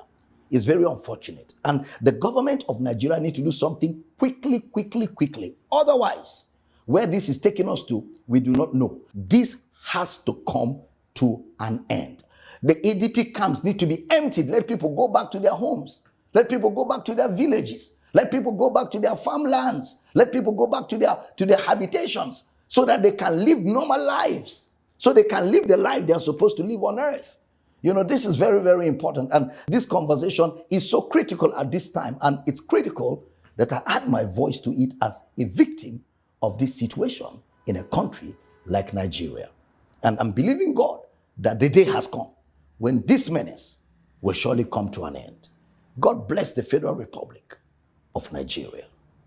Amen. Abel Damina is my name. Look. I couldn't wait to get back home and be a part of the ongoing conversation. There's been this conversation going on whether there's a genocide in Nigeria or there's no genocide in Nigeria. And I listen to certain individuals who say there's no such thing in Nigeria. Well, whether you call it genocide or you don't call it genocide, let me speak as a victim. I am not just a student of research, but I'm speaking as a victim of these gruesome circumstances around the Nigerian people where innocent lives have been taken away by some people who think they have more right than others in this nation. And some people have reduced it to herders and farmers clash. No, sir, this has been ongoing. I grew up in northern Nigeria. My father was a pastor with the Assemblies of God Church. One morning we just woke up in Assemblies of God Church, Samaru Zaria, somewhere adjacent the north gate of Samaru Zaria. My father was a pastor. All of a sudden we woke up in the morning, no provocation, nothing. And the next thing we were hearing was people were just running all over our house and the church with machetes and all of that. The next thing was they started pouring petrol all over the building, both the church and the house, because our house was attached to the church. And the next thing was flames. Everything was burned right down to ashes. We narrowly escaped, found a place where we could shelter ourselves in the military barracks. Eventually, they brought us back to the lecturers' quarters of ABU Zaria. And we had to camp with a family for weeks and months before we could rebuild and start life all over again. That is long. I'm talking about 1986, 87. What about the Metasine situation? Metasine was a sect of the Islamic religion who went around burning and destroying and killing Christians back in the 80s. This is far before there was anything like farmers and herders clash. Then fast forward. What about in the year 2000, where over 2,000 people were killed in Kaduna? Year 2000. What about the over 300 people that were victims of the Miss World in November 2002? All of them, they were not a part of the Miss World. They were just on their own. Something happened somewhere else, and they became victims of it. Lives were killed, houses were destroyed, and whenever they are carrying out this charade, they will be shouting, Allahu Akbar, Allahu Akbar, and they will carry their matches and carry whatever they have, and they will move in their numbers. And everybody on their way that is not chanting what they are chanting becomes a victim. I can go on and on. A few years ago, I was preaching in Kaduna for a great man of God. And I only succeeded in preaching Sunday morning service. After the service, the next morning, as we were preparing for the next service on Monday, the next thing I was hearing was, the whole city is on fire. Kaduna is on fire. Please stay in the hotel room. Don't come out. They are killing, they are burning churches. They are killing everybody. That is how we were stuck in a hotel. Even in the hotel, we were not sure of ourselves, because they were going from hotel to hotel, room to room, killing people that were not chanting Allahu Akbar. And somehow God saved our souls. After about 4 days, we were able to leave Kaduna. But unfortunately, a friend of mine who was a pastor, Reverend Northcote Andrew of blessed memory, was caught in the midst of this as he was escaping for his life. They caught him because he was wearing a collar of a bishop. They hacked him to death, dug the ground, buried him and put a cross there. It is that little wooden cross that made people know that there was a corpse in that place. And this, my friend, was buried. These are real life situations. So for somebody to just sit down in the comfort of his home, maybe somewhere in the south, and be saying there's no such thing in northern Nigeria, my brother, you've not been a part of it. We've been right in the heart of the fire. I remembered one night These Muslim boys were all over the place in my school, and they were shouting Allahu Akbar. They were looking for me. I had to escape. That night, my saving grace was that I found a female hostel and I slept under the bed. By the next day, I left town. For what? I did nothing. No provocation. Just because I am preaching the gospel. And of course, some of them believe that once you are not of the Islamic faith, you are an infidel. And they believe that if you kill an infidel, you will sleep with 7 virgins. All of this kind of indoctrination that leads to violence at the slightest provocation. Whether it has to do with the people or not, you just get on the streets. What about the Reinhard Bonnke crusade? I'm talking about the Reinhard Bonnke crusade in Kano, where people were hacked, macheted, and killed just because a crusade where the gospel of Christ was going to be preached. And that is why I thank God for people like President. I want to say a very big thank you to Biafra Republic government in exile. You did not see our you did not see our Mazi or Pastor Abel Damina speaking up or coming out like this before on this Christian genocide until BRGI opened the door. And as BRGI opens the door now, everybody now have the courage to come out and speak. I love it. So let us read how Nigerian government are preparing and coming after BRGI, so that you know that you have a bigger fight to fight and you have to step up your game. This is Nigerian government launching 2.7 million covert anti-Biafra lobbying campaign. Let's come down here. They say, as Nigeria domestic politics intensify ahead of the 2027 elections, a quiet yet consequential talk of war is unfolding in the corridors of Washington, D.C. While Biafra independence activists openly wage a campaign to cast Nigeria's security challenges as a Christian genocide. Many of you did not want to take us serious. This media house is UK. Is UK. UKHuhuOnline.com. Now, new reporting and sources told Woohoo.com that President Tinubu's government is quietly mounting its own counter-lobbying in the United States, signaling a high-stakes battle for narrative control on the global stage. So, if Biafra lobbyists succeed in obtaining congressional backing for sanctions or restrictive designations, they will weaponize the U.S. foreign policy apparatus against Nigeria. Do you not get the point? We have done what?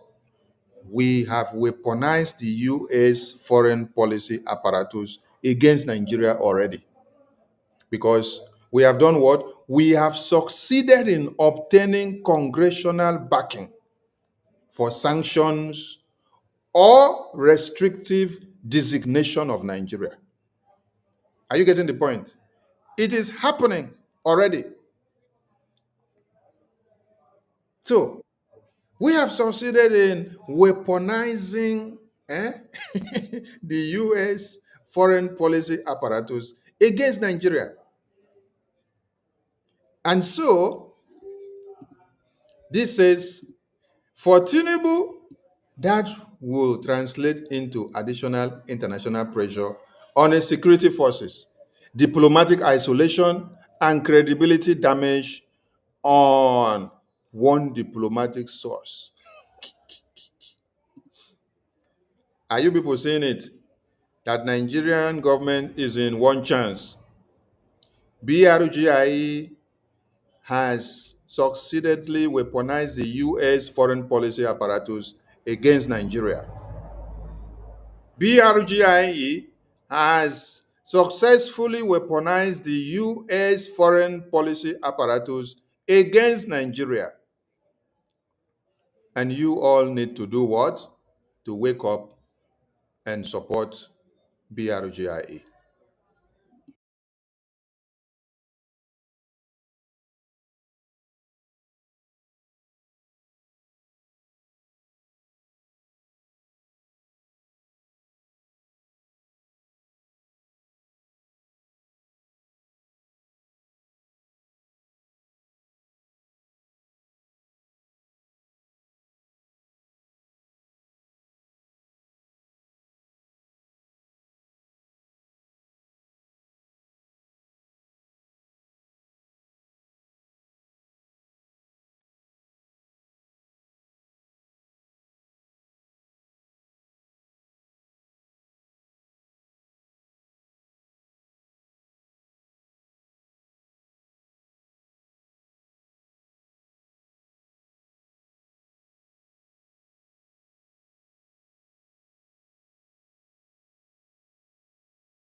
So, Biafran people are at this time supposed to know that they have done noble in Washington, D.C. Nigeria is in one chance. Some of you don't understand the intricacies of the designation of Nigeria as CPC. While BRGIA carrying Biafra flag are campaigning to destroy Nigeria. Do you know how much and how far you have destroyed Nigeria now? You don't know. This is what you need to understand.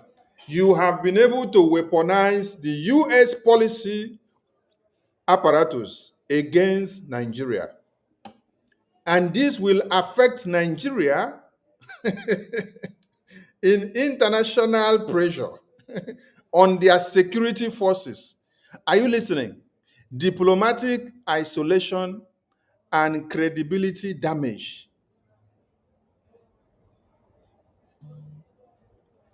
Now, let me come back here.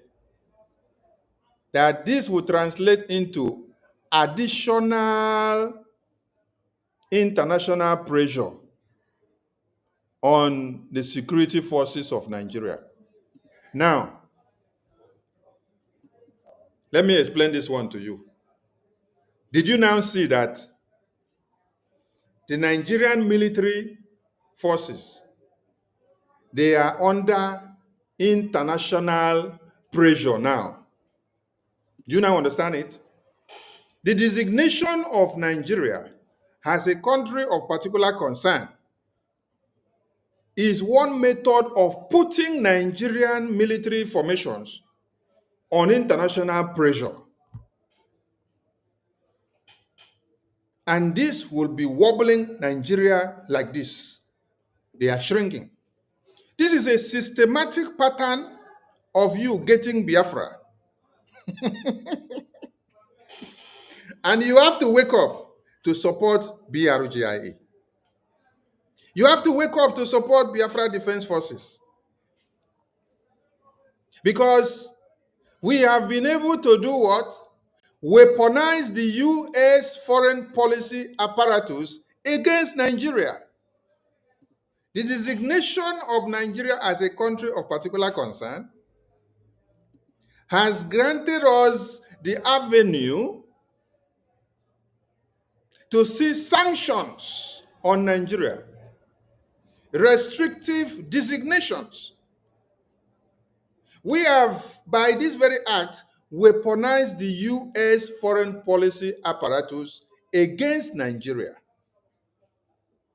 And one thing that you have to start saying first is that there will be and there must be additional international pressure on the military formation or security forces of Nigeria. And that is happening already. It is in motion. You can see that they are in disarray. You can see that American government has just proposed a guns are blazing on Nigeria. Since you heard that, you see that the military formations of Nigeria are in disarray. You see that Nigerian government alone are in disarray because they cannot defend what is coming. This Biafra, what our forefathers did differently, we are going to also do it stylishly. We are also going to do it stylishly.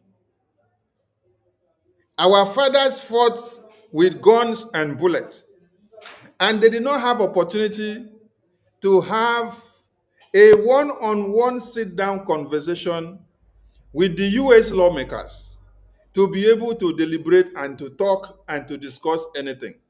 But you see today, yesterday you saw my acting prime minister wonderfully dressed, seated in an interview with Gunter, chairman of Austrian Committee on NATO, Kosovo, Ukraine, and EU. And then, if you look again, you see my same APM making his way to Washington, D.C. You see him everywhere. You see him everywhere. Having meeting in Washington, D.C. You see him everywhere. Everywhere there is conference, you see him there, sending the message and explaining something. Now, something is happening. I want all Biafrans to understand something, that your freedom is here. And you need to understand the implications of Nigeria being designated as a country of particular concern. First thing that you should understand is that you, by this act, after your congressional briefing, putting Nigeria the way it is, after the congressional testimony, putting Nigeria the way it is, and then after the US Congress have now looked into the genocidal pact that you placed before them on the table and reviewed and see that everything that you presented are factual. There is nothing fictional about it. They've come to the conclusion of dealing with Nigeria. And what is that to your advantage? Number one is that you have been able to weaponize U.S. foreign policy apparatus against Nigeria. And then the next thing you will see that this will translate into additional international pressure on the military formations and security forces of Nigeria. Then the next thing you will see is that there will be diplomatic isolation to Nigeria. Because of them being a country on a red list, there will be diplomatic isolation on Nigeria. When there is diplomatic isolation on Nigeria on the international table, what do you think will happen to Nigeria? American government is helping you to weaken Nigeria small so that you can gain your power to gain your independence. This is credibility damage. Credibility damage. Credibility damage. It is time for all of you to put all your asunders aside. It is time for all of you to keep your hatred and personal issue aside as a fellow Biafran. But come into BRGI and support financially, because we have gotten Nigeria on their balls. Yes, we have grabbed their testicles and we are squeezing it. And they are crying now. They are crying now because number one is that we have gone to the point of weaponizing U.S. foreign policy against them. Yes, all those apparatus of foreign policies are now against Nigeria because they are on the red list. Now, let me ask you, on a normal ground, will the security or military formation of Nigeria be threatened when they heard that American military are coming to crush the terrorists? Are they supposed to be threatened? No. It's because you are on the CPC list. That is why you will now become endangered species to international pronouncement. Everything that international community will be saying now will be a pressure kind of on you. And this pressure is coming on the security forces of the country, because when your military formation is alive, they are not afraid of anything. That means your country is alive. But when your military formations are volatile, they have become so vulnerable and they are dying. And as we speak, they are dead already. So the CPC designation of Nigeria is one that Biafra Republic government in Israel have successfully opened a door for more sanctions on Nigeria and more restrictive designations on Nigeria, and also weaponize the U.S. foreign policy apparatus against Nigeria. So this now is translating into international additional pressure on the Nigerian military formations. Then you're going to see diplomatic isolation as well. Then you're going to see credibility damage. Credibility damage. So it is opportunity for all Biafrans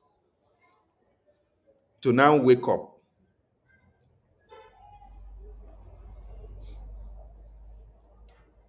It is opportunity for all Biafrans to now wake up and put their hands together and support BDF and BRGI, because we have done Nigeria something very bad. This is the opportunity for all of you to come together and deal with Nigerian terrorist government. You see, the kidnapping of Mazi Nnamdi Kanu count as one crime against Nigerian government, which we stipulated on the congressional testimony. So when you see American government and other, see now, you see when they say where America stand, or when America speaks, others follows. Let me explain to you. Since when we went to Europe to have the Helsinki Convention, we went to Europe to have the Latte Convention of the Declaration of Biafra. Did you hear it speak volume? Did not speak volume more. And America did not even comment on it. Now we came back to America July, August, September, October. We did just few things. And now fire sparked in America. Now, since ever that we did not come to America physically to have a congressional briefing, did you hear American foreign policy makers speak about Biafra? Did you hear them speak about the Christian genocide? Did you hear them take the issue of Nigeria very serious? No.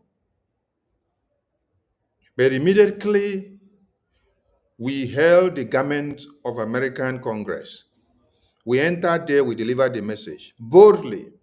We sat down there, we testified. We gave them evidence against Nigeria. It emboldened American government with the courage that we had to now start looking into Nigerian issues. And when American government has started speaking, every other part of the world now starts speaking. The question is, why didn't Europeans speak before when Donald Trump or when American lawmakers did not speak about Biafra and the Christian genocide? Why didn't China speak about the Christian genocide in Nigeria when Donald Trump government or when American lawmakers did not speak? Why didn't Russia speak about the genocide in Nigeria when American lawmakers did not speak after we had engaged them? Are you telling me that the UK government, that the Chinese government, that the European government, the Asia, the Australia, the Russia, the Antarctica, every continent of this world, that they are not aware of the atrocities of Nigeria for years? Why didn't they speak when American government did not speak?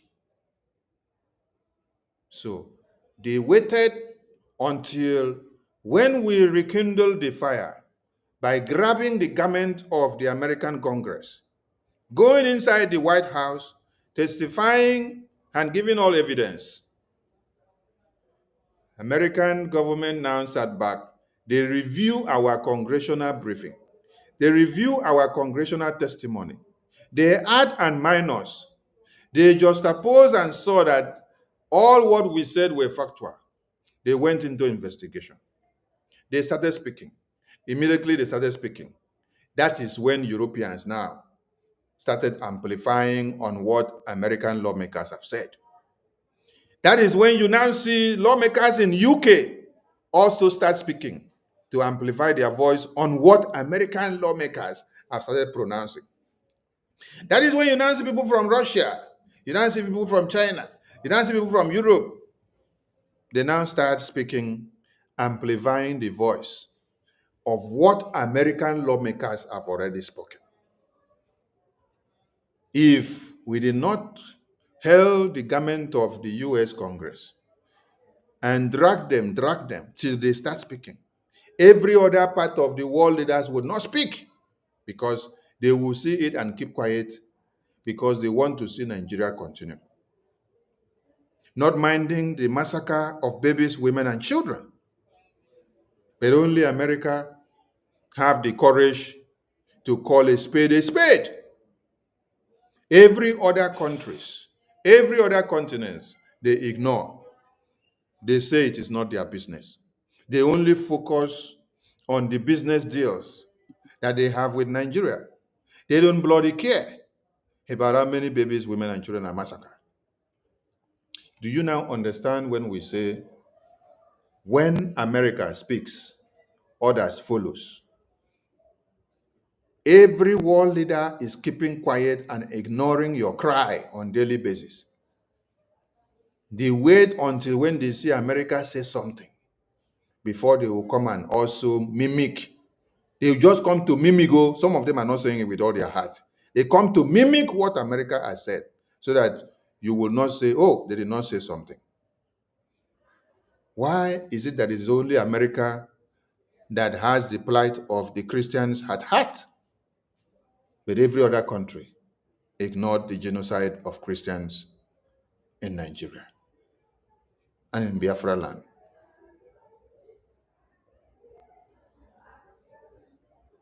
For the past years, all the countries of the world have continued to enjoy diplomatic engagement and businesses with Nigerian government. And they look away from the genocide that is happening in Nigeria until BRGI grabbed the hems of the garment of the American lawmakers and tell them, I will never leave you unless you look into my case. I will never leave you unless you look into my case. And now American lawmakers have spoken, and then the world leaders can now start putting their voices. Ask somebody a very simple question.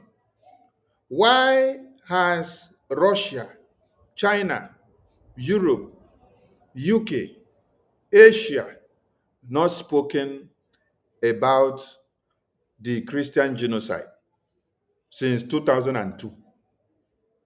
Why have they not made any step to sanction Nigeria for the Christian genocide since 2002?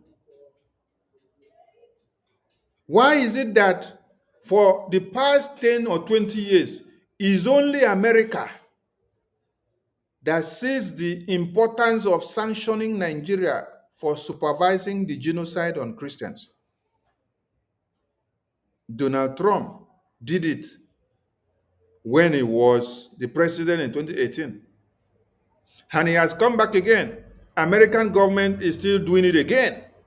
Why is it that it's only America that have the interests of Biafrans at heart? But the Europeans,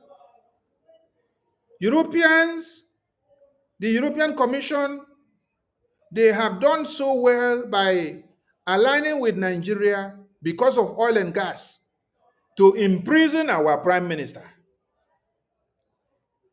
So if American government were also putting Nigerian oil and gas on the table, they would have imprisoned our acting prime minister now. Yes. American government would have imprisoned our US North and South American rep now. American government would have imprisoned our deputy North and South American rep now. American government would have imprisoned our minister Love now. American government would have imprisoned our minister Akuta now. American government would have imprisoned our minister Mazi Chima now. American government would have imprisoned our COS Mazi Amobi now. American government would have imprisoned all our leaders, reps and admins that we have in America now, if they put the oil and gas interests of Nigeria on the table. They would have shut down our Biafra Republic government in exile headquarters now, and then imprison all of us in America. They would have locked all our officials in the US now up, just like Europe have done for Nigeria, because of their interest of oil and gas.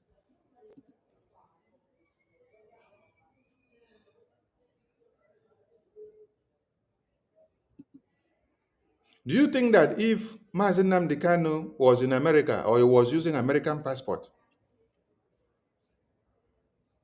that the UK government would have succeeded in working out the handing over of Mazi Nnamdi Kanu to Nigerian government to kidnap in Kenya? Since Mazi Nnamdi Kanu was kidnapped in Kenya, what have you heard from the UK government as their own citizen and national using their passport who was kidnapped? They wouldn't say anything because they know Nigeria is where their interest lies. So if Nigeria come to the UK and kidnap Mazi Nnamdi Kanu, they will even work it out for them. Talk less of being in Kenya. I salute all Biafrans, and I'm calling on all of you to come out tomorrow and support BDF, support BRJ, because we have a big battle to carry out. We have done so much and we are going forward. So like I said, we have been able to weaponize the US foreign policy against Nigeria. And this will also translate into what? International pressure on the Nigerian military terrorist formations. And it is happening, and you can see it now. And Nigeria is going to face diplomatic isolation Nigeria is going to face credibility damage. This is what awaits Nigeria with this designation of Nigeria as CPC. So it is opportunity for every Biafran to key in and fast forward the trend, fast forward this movie of how you want to watch it to come to the final stage.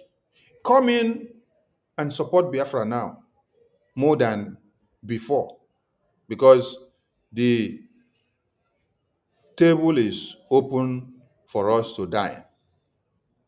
Now, whoonline.com has learned that over the past year, the Biafra Republic government in exile, led by Simon Ekpa, contracted U.S. lobbying firm Moran Global Strategies, helmed by U.S. Congressman Jim Moran, to advance its separatist agenda.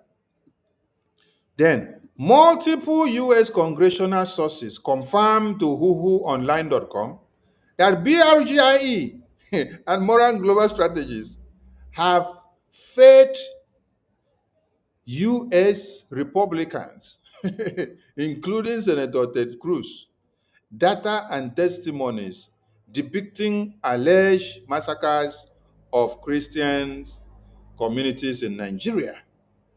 So, Cruz Religious Freedom Accountability Act bears the fingerprint of BRGIE narrative.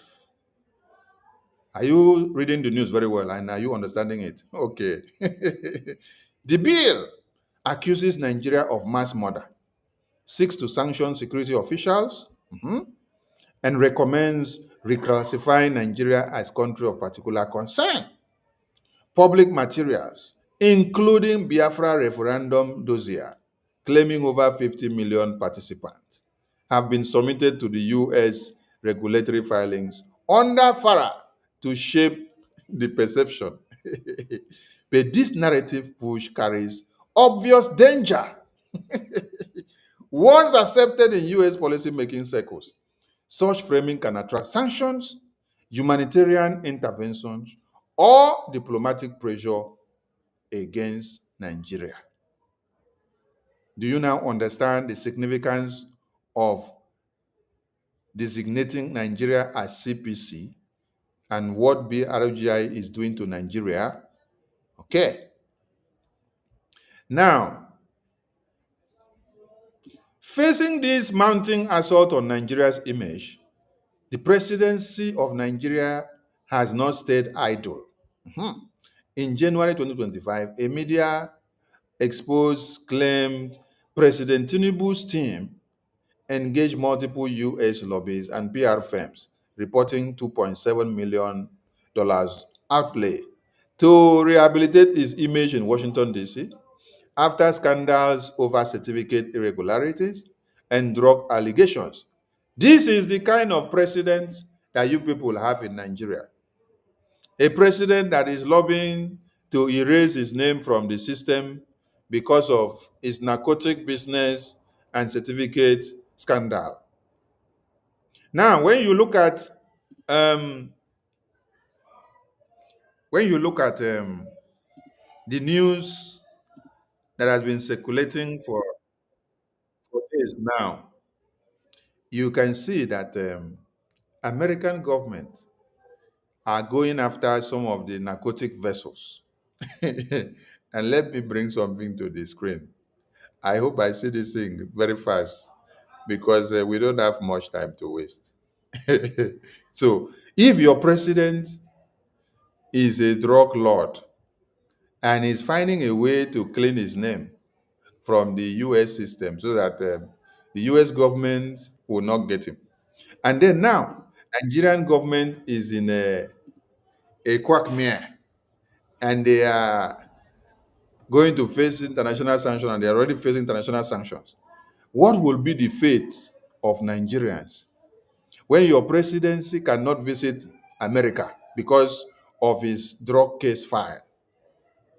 Who will now go and sit down like Ramaphosa went to America, White House, to sit down with Donald Trump and deliberate and iron out diplomatic issues that has to do with his country, South Africa. He spoke as a man. He spoke one-on-one physically with Donald Trump. Every question that Donald Trump asked him, he was able to answer and clear every doubt and every misconception. How can your drug lord president, who has a case file in the US, now be able to enter America in this very dispensation to sit down and discuss Nigeria on the table? Whether Nigeria has done it wrong or done it bad or done it good or made mistakes. How can he enter America to sit down and table your case and to discuss? Do you know why he cannot enter America? There's something here on the screen.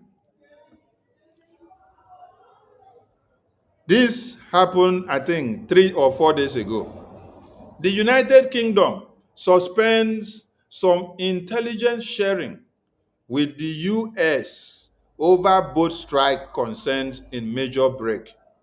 Now, this boat strike concern, why did US strike this boat? US struck this boat because this boat was carrying narcotics. This boat was carrying drugs, according to the news. So, the US government strikes every boat or ship that they see that is carrying drugs to enter into America or to even to pass by, which they know that is going to destroy the life of humanity. So if only a boat that is carrying the drugs, American government strikes the boat, what do you think will happen to your president of Nigeria when he now enters America? When he himself, he is the drug lord.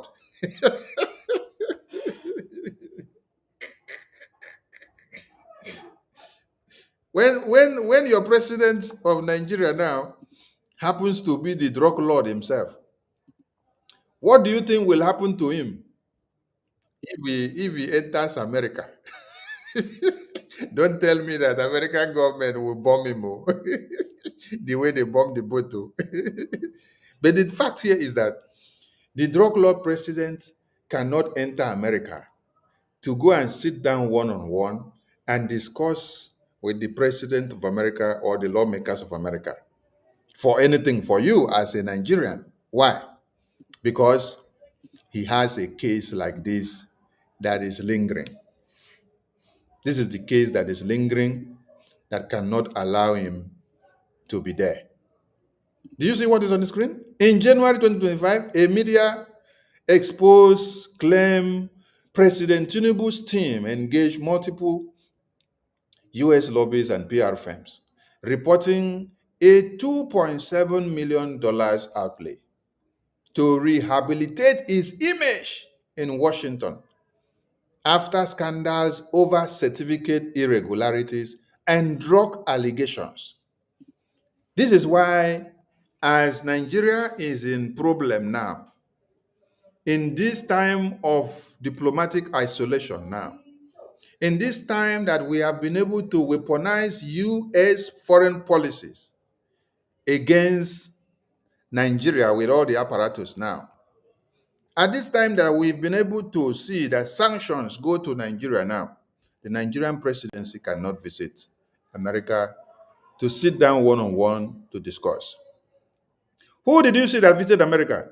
It is some of his cabinet members, whether the Minister of Foreign Affairs, the ambassador from here, they now go, they sit down. Even Buala was one of the people that went, the same Buala that told Nigerians that if you give Tinubu 100 years, that Tinubu cannot make any change in Nigeria. It is the same Buara that is the one that Tinubu now sent to go to America to now go and start defending Tinubu. This is Buala. Let me show this one on the screen. So imagine the kind of people that wants to go and defend Nigeria now. Look at them. This is in 2023. Buala said, if you give Tinubu 30 years, nothing will work. He cannot do anything, cannot change anything in Nigeria. This is the person now that Tinubu sends, since he sees that his drug document cannot allow him to enter America to go and save all of you. This is the person he now sent to now go and talk for Nigeria. Chai! Hello, Mero. And Tinubu seeing that if he doesn't shut many of these his critics' mouth down, that they will come to destroy him, he had to pick all the Agberos, all the criminals, all those that knew many things about him, that were exposing him. He packed all of them and gave them position in his government. That is why you see somebody like this one that told the entire world that if you give Tinubu 30 years, nothing will work in Nigeria. He's now the personal assistant to Tinubu, speaking for Tinubu and going to America to go and speak. And we saw that our Mazi Elias, he gave him basbos. If you are in Twitter, you will see what Mazi Elias has done to this man. He's giving him basbos, where he made everybody to know that both the president of Nigeria and the vice, they are all criminals. let me see if I can bring Elias post, because it's quite interesting. We love our Mazi Elias. The way he's giving it to them, woto, is quite interesting. Here it is. You can see the post. our Mazi Elias told them that Nigeria is running a country with a drug baron president and vice president, tied to Boko Haram, running a government complicit in genocide. So Nigeria equals to theater of absurd. So these are the people. You see, the president is taking something in the nose. You now see the vice president having dinner with Boko Haram terrorists. So this is the kind of country that you people this is the kind of country that you people call your country, and some of you are very proud of it. Your vice president is enjoying life with Boko Haram terrorists, and then your president.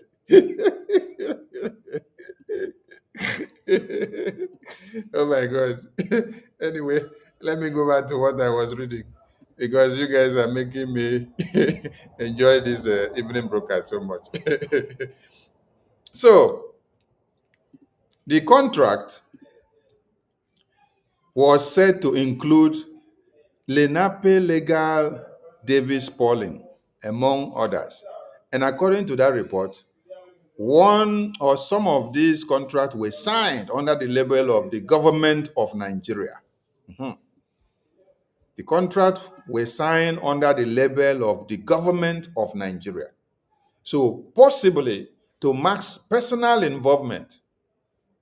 So if true, this suggests that Tinubu's team judges that the Biafra cruise narrative threat is severe enough to deploy heavy U.S. influence machineries. But before Tinubu could sleep and wake up, the Biafra cruise narrative, as they call it, has already fostered. It has already yielded the fruit because they were sleeping. They undermined Biafra Republic government in exile. When they saw our APM going to Washington, D.C., then he will come back and then give them only photo to watch. He will deceive them with photos. They will be watching his photos online. And they will say, oh, only photo. You are snapping only photo. This photo doesn't make anything. Only photo is what you went to do.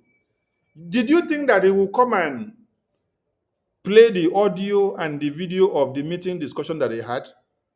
He'd come and deceive you people with only photo. Then you now went back to sleep. You say, that Biafra Republic government in Israel. Okay, Nkere is not doing anything. He's only slapping photo. He's only slapping photo. He's snapping photo. He's carrying bag. He's snapping photo. But today, all of you now have seen that the photo that Nkere was giving you people to watch, there was something behind the photo. And now you are all crying. Nigeria is crying now because of the photo that they have been watching. You were watching only photo. You enjoyed the photo of Okengere. You say it's Photoshop, Photoshop, Photoshop. Today, what is happening to the Photoshop photo of Okengere and Senator Ted Cruz?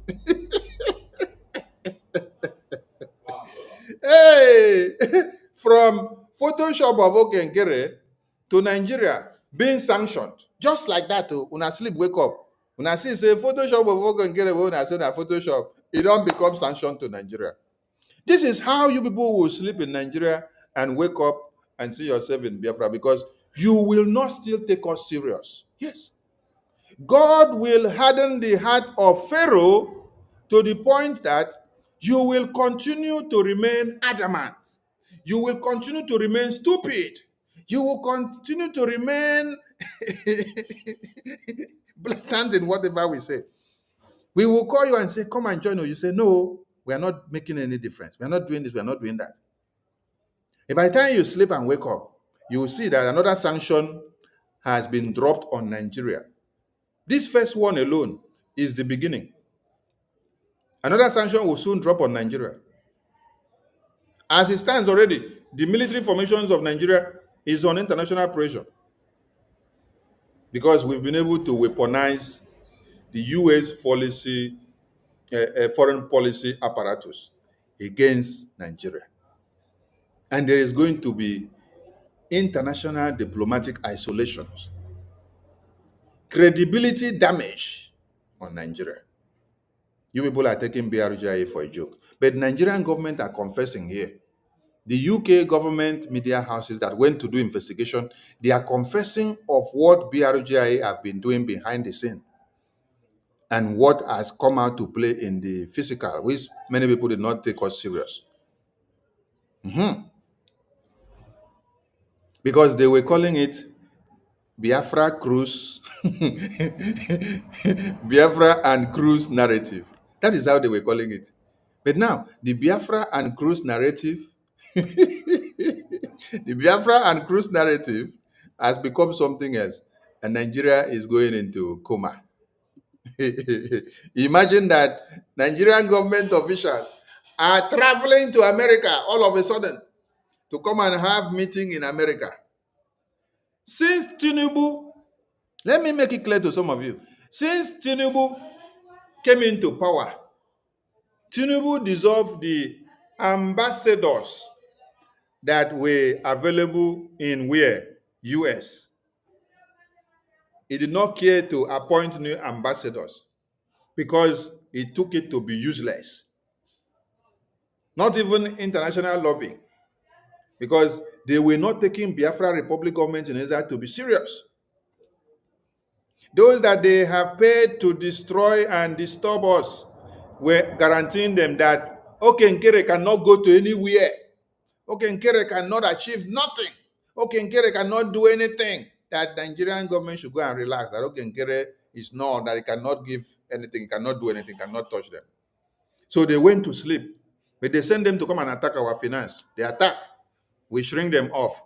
They now went to go and bring account information to be reading it on social media. Chioma and Ruby Nadi and Emma and Ajare, they were reading our bank account information in America to everybody on the media so that Nigerian government can know what to do. They thought they have destroyed us. We're just acting like zombie. We just kept quiet and we were acting like zombie.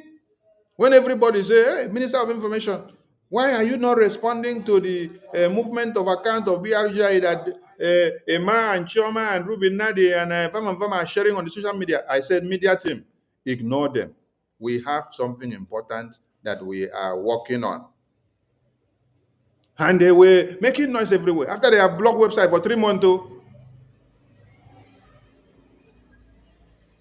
as you were busy attacking and spreading our bank statement on the social media, we were busy cooking something. And Nigerian government and now we're calling it Biafra Cruise narrative. Nigerian government says it is Biafra Cruise narrative. Now, Biafra Cruise narrative has given the fruits. Yes, and Nigeria is sanctioned. CPC. And if you don't know the intricacies or the importance or the meaning of what this CPC means to Nigerian government. One, it means that we have been able to put restrictive sanctions and measures against Nigerian government. We have also weaponized U.S. foreign policy apparatus against Nigeria. We have also activated international diplomatic isolation against Nigeria. We have also activated credibility damage against Nigeria. We have also activated international pressure on Nigerian military formations. How many things are that? Go to the library and find out the meaning of everything that I said. If you did not understand, ask your pastor to explain, so that when you see the next thing that is going to happen, you will know that Biafra cruise narrative is playing in. Stop undermining the Biafra Republic government in exile. Stop undermining this very cabinet. They are few, but very strong. Yes, Okenkere did not need a professor. He did not need a doctor. He did not need an engineer inside his cabinet before he was able to have a congressional briefing. First in history congressional briefing and testimony that Biafrans were able to enter the US Capitol to go and submit Biafra matters and indigenous Nigerian matters. Okay? Okenkere did not need doctors and professors to do that. No. But he only needed his cabinet, who stand by him and give him the support with our lobbies and attorney, and the rest follows. And many of you that contribute financially and trusted in him and trusted in what we are doing. Are you getting the point? So, come tomorrow and give all your support, because the best is yet to come. You are just seeing the beginning of it. They said the Nigerian government has denied the Christian genocide accusations. Foreign Minister and Information Ministry have characterized them as false, politically motivated smears.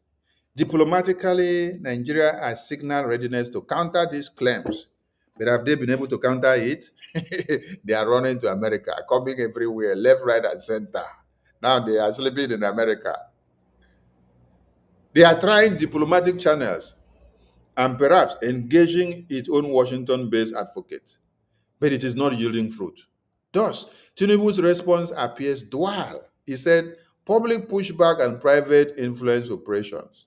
Tinubu's pivot to Washington lobbying suggests he recognizes the external battleground of narrative control, okay, which is BRGI. The fight is no longer confined to Abuja. It now spans Capitol Hill, the State Department, and the US media. Do you understand the point now? Tinubu has now come to acknowledge that BRGIE are not only calling on Biafrans in the homeland to stand against Nigeria by implementing a civil disobedience and also brainstorming in their defense to defend Biafra land. Tinubu has also come to acknowledge and tell the world that the fight of Biafra is not just in Nigeria, targeting Abuja now, their capital. That Biafran people, Biafra Republic government in exile, have now expanded its powers down to the Capitol Hill of the US government and down to the State Department of the US government and down to the US media of America, because they follow us, they read every publications, they visit the US congressional website, they see all the testimonies that we submitted. Norman. And they also watched the congressional testimony. That is why you hear them say that the fight is no longer confined to Abuja, that it is now spans Capitol Hill. What did you see in Capitol Hill? Capitol Hill is where Biafra Republic government in exile went to have this congressional briefing here. This congressional briefing here was held in the Capitol Hill. In the Capitol Hill, the White House, the U.S. congressional briefing was held in Capitol Hill in the White House, in the headquarters of Washington, D.C., headquarters of America, where decisions are made. So you, hello, Mero. God bless this BRGI. God bless this Okenkere. Honestly, God bless this Okenkere. Yes. God bless Elias. God bless Dabiri. God bless the entire BRGI cabinet. Yes. God bless all of you for the wonderful work you've done. Your congressional briefing has been spotted and explained in a phrase by the UK government and Tinubu government. They acknowledge that you are not just now showing them Biafra independence in Nigeria, that you have taken a stand to go to where? The Capitol Hill. The Capitol Hill. Capitol Hill of America. That you had to go and do what? Stage a congressional briefing where you now give testimony against Nigeria and portray and display Biafra on the table in Capitol Hill. So that means they are getting the message. They read everything and they saw you. They saw all of you. They saw all of you in the congressional briefing. And they took record of it. And then every testimony and document that you have submitted to the U.S. Department, they have been seeing it. They read through it. And every publications that the U.S. media carries in favor of Biafra, they are reading it and following up and seeing it. Are you getting the point? Let me read this one for you now, so that you will see that they are even quoting the document that we submitted, which is available in the U.S. Department. See, I'm here. They say a digging problem is opacity. And then they say U.S. law requires lobbyists working for foreign principals to register under FARA. Are you getting the point? U.S. law requires lobbyists working for foreign principals to register under FARA. That means BRGI have been able to have power to the point that they have a lobbyist that can register foreign principals under FARA. Every Biafran Republic government in exile document and everything that is done in the State Department, you will see it under FARA. Now, some of you don't understand what FARA means. I want to open one document. I will open one document in the US website so that you will see what the FARA is talking about.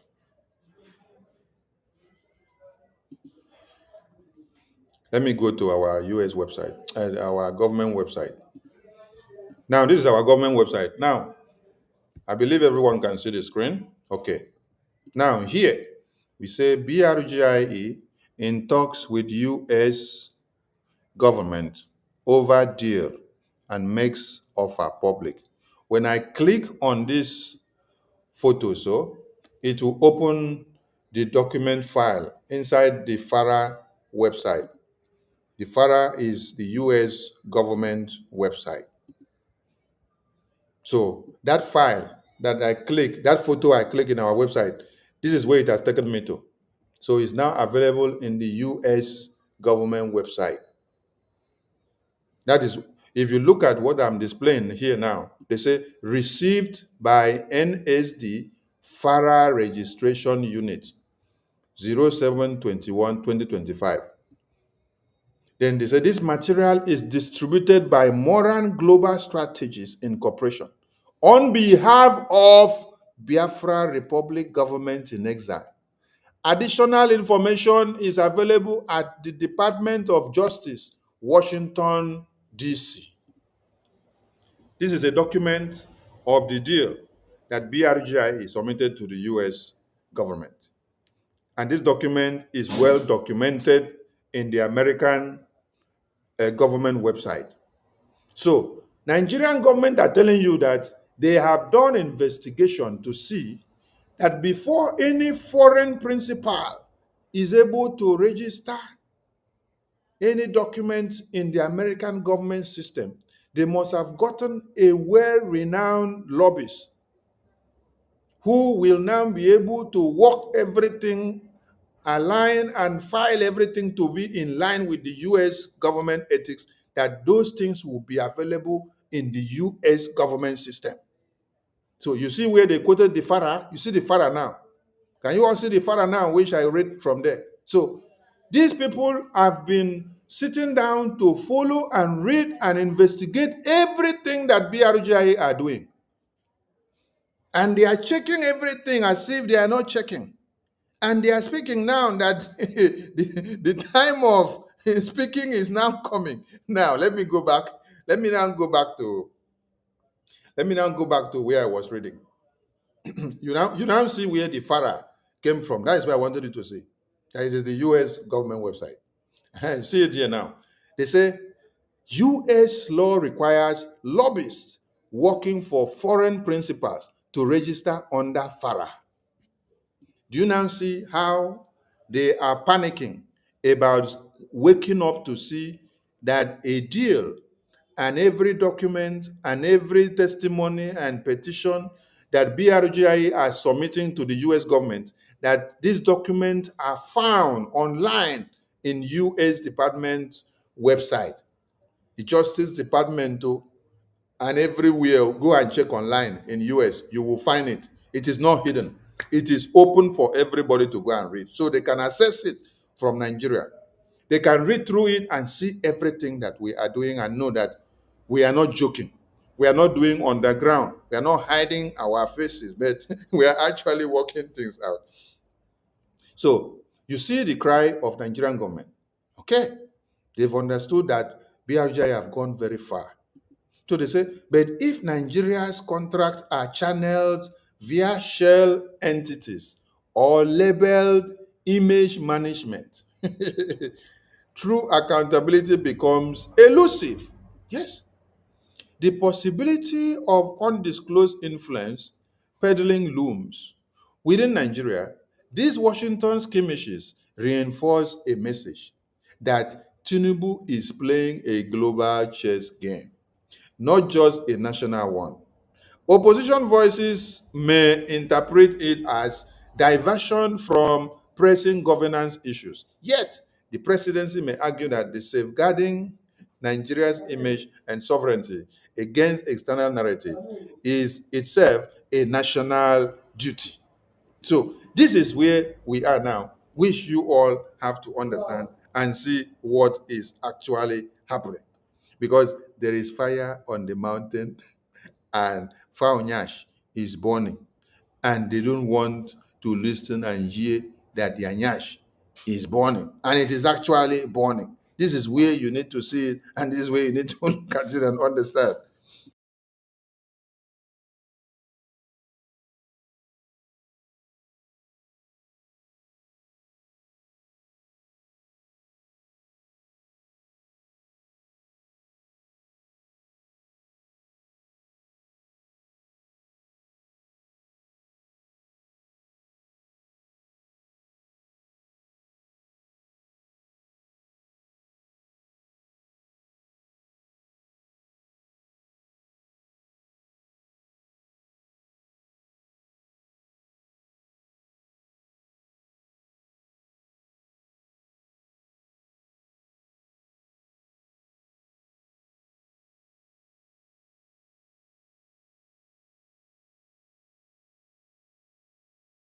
So looking at one Nigeria today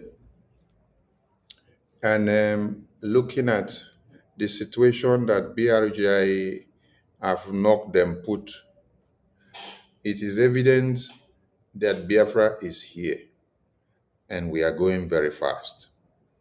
I think we are even going faster than we used to go when our PM was here. Because within July, August, September, October, I know what we have done within these 4 months. And then everything is playing out. The result is packing everywhere. And the last one now that just happened is the one that has blown Nigeria off. The stability of Nigeria now cannot be determined. Everywhere is burning. Everywhere is burning now.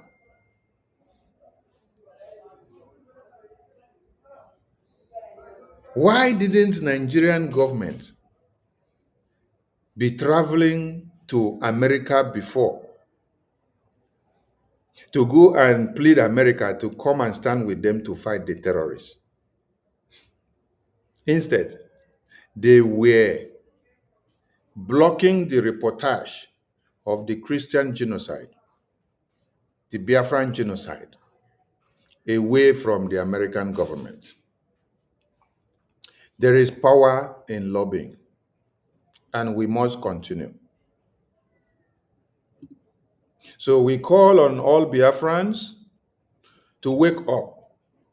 God has given you the enablement, most especially those of you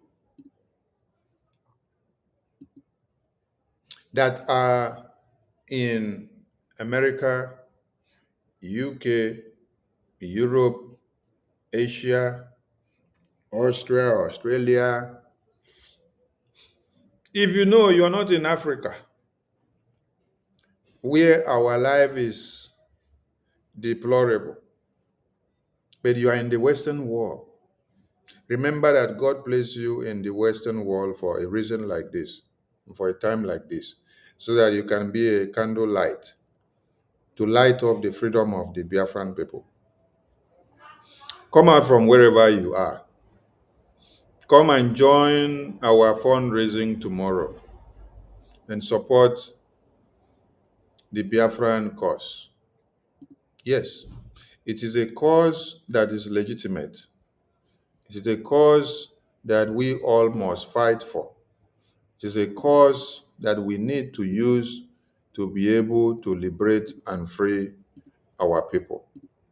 If we stop what we are doing, the genocide that is happening in the far north,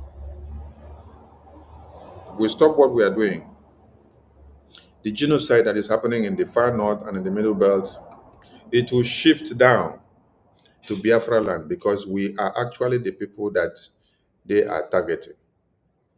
The reason why you see that the genocide has now concentrated so much in the middle belt is because we have resisted them from entering Biafra land.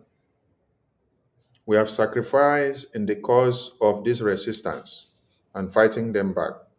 Many Biafrans have died. Many have sacrificed their lives for this to be. So that is why the sacrifice that we do is useful. So do not allow the sacrifice that many people do to become useless, because we are just starting this fight in a different phase. So come and join, please, and give all the push so that we can be able to achieve the Biafra that would have taken us 10 years. Let us do it and get it in 3 to 2 years. Yes, because with all the resources in our hands and with all your support financially and your commitment, we can get it done.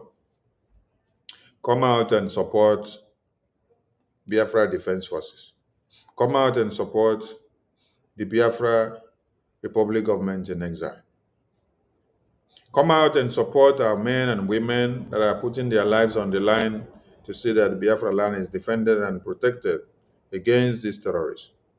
Know ye that you have legitimacy in fighting for your independence, because Nigeria is the worst place for a Christian to live and to exist. So you are a Christian. So if Nigeria has been mapped out for you to be the most dangerous place for you to live, that means your self-determination of having your own separate state is legitimate. But it is now incumbent on you to wake up and amplify it so that it will now become a reality. Don't wait on the fence for others to do it for you to later come and join. Come and join it and make it to happen so that you will be recorded as part and parcel of the people that made it happen. I salute all of you, and I say from me, from here, we see you all tomorrow, and do not miss the fundraising tomorrow. Please log in and give your quota. Ndewo from here. From me, it is good morning, good afternoon, good night to some of you, and good evening. Ndewo. Anywhere in Biafra land we confront Fulani terrorists, we shall meet them head on. We know that they are part of the police and the army. Danjuma himself, General T.Y. Danjuma himself, testified before the British Parliament that the army of Nigeria and the police are colluding in the conquest of indigenous populations in Nigeria. And we are no exception to that very horrible and sinister conspiracy. The police we have in our land are terrorists in uniform. The army we have in Biafra land are basically terrorists. They are there to aid and to support Fulani Janjaweed advancement to the Atlantic Ocean.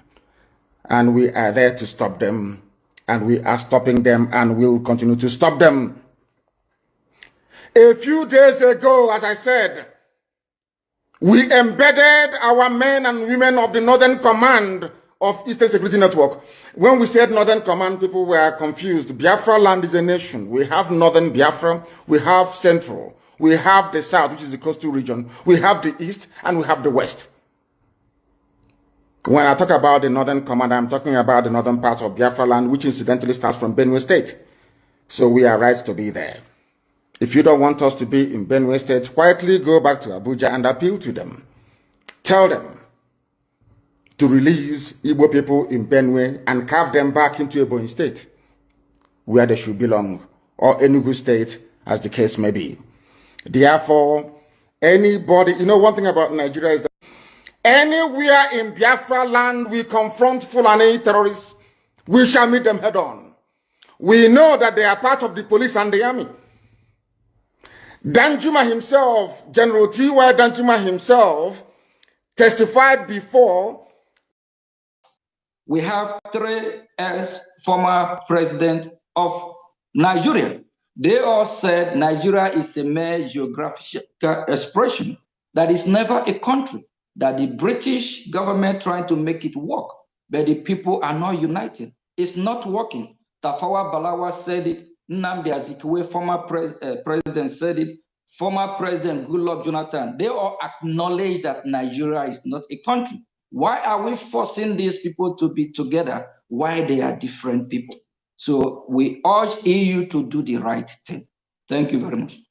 Thanks a lot. And this was my interview with the Prime Minister in exile of the Biafra Republic, a powerful personality who calls the European Union and the United States of America to recognize the Biafra Republic, to stop the genocide against Christians in Nigeria. And ex-Nigeria is the much better way for the world, much better, of course, for the Biafra people and for the Christians in Nigeria. It will be a stable partner for trade and for security and for prosperity for the Biafran people and as well for the free world. And I thank you very much, Mr. Prime Minister. And also let me say that I will continue my fight towards freedom for Biafra. Okay. And it's a big honor that you have been joining our show. Thank you very much. I just want to remind the EU as well that the Gulf of Guinea is in Biafran territory. They should remember what is happening in Yemen by the Houthis. If the Gulf of Guinea, if they allow this terrorist Nigerian state, because it's a terrorist state, with these terrorists, if they, for example, capture Biafra land, know that the Gulf of Guinea, they will disrupt trade, but we Biafran will resist. We'll make sure that we are free, and we want to remind them that when it comes to the business interest, we are open to negotiate, to do business with them. I think we will be the best ally to make sure that from the West African Sahel, we will checkmate the terrorists. Because what they are doing, they're trying to capture both Biafra land, Nigeria, or the surrounding West Africa, especially Biafra land, to attack EU from there. They should recognize Biafra so that we all can counter this terrorism and fight together. Thank you. The time is now. Biafra is here, and our leader, Mazi Nnamdi Kanu, must be released. The Nigerian terrorist state don't have the right to still be holding him because he commit no crime. And our leader, Mazi Simon Ekpa from Finland, he needs to be released. He's just a freedom fighter. Every country in the world fought for their freedom. United States of America fought for their freedom, 1776, from the Great Britain. So Biafra is fighting a just cause for freedom. Thank you very much. Thank you, Mr. Prime Minister. All the best from Austria, from Vienna. Thanks for joining the show. Thank you very much. You're welcome.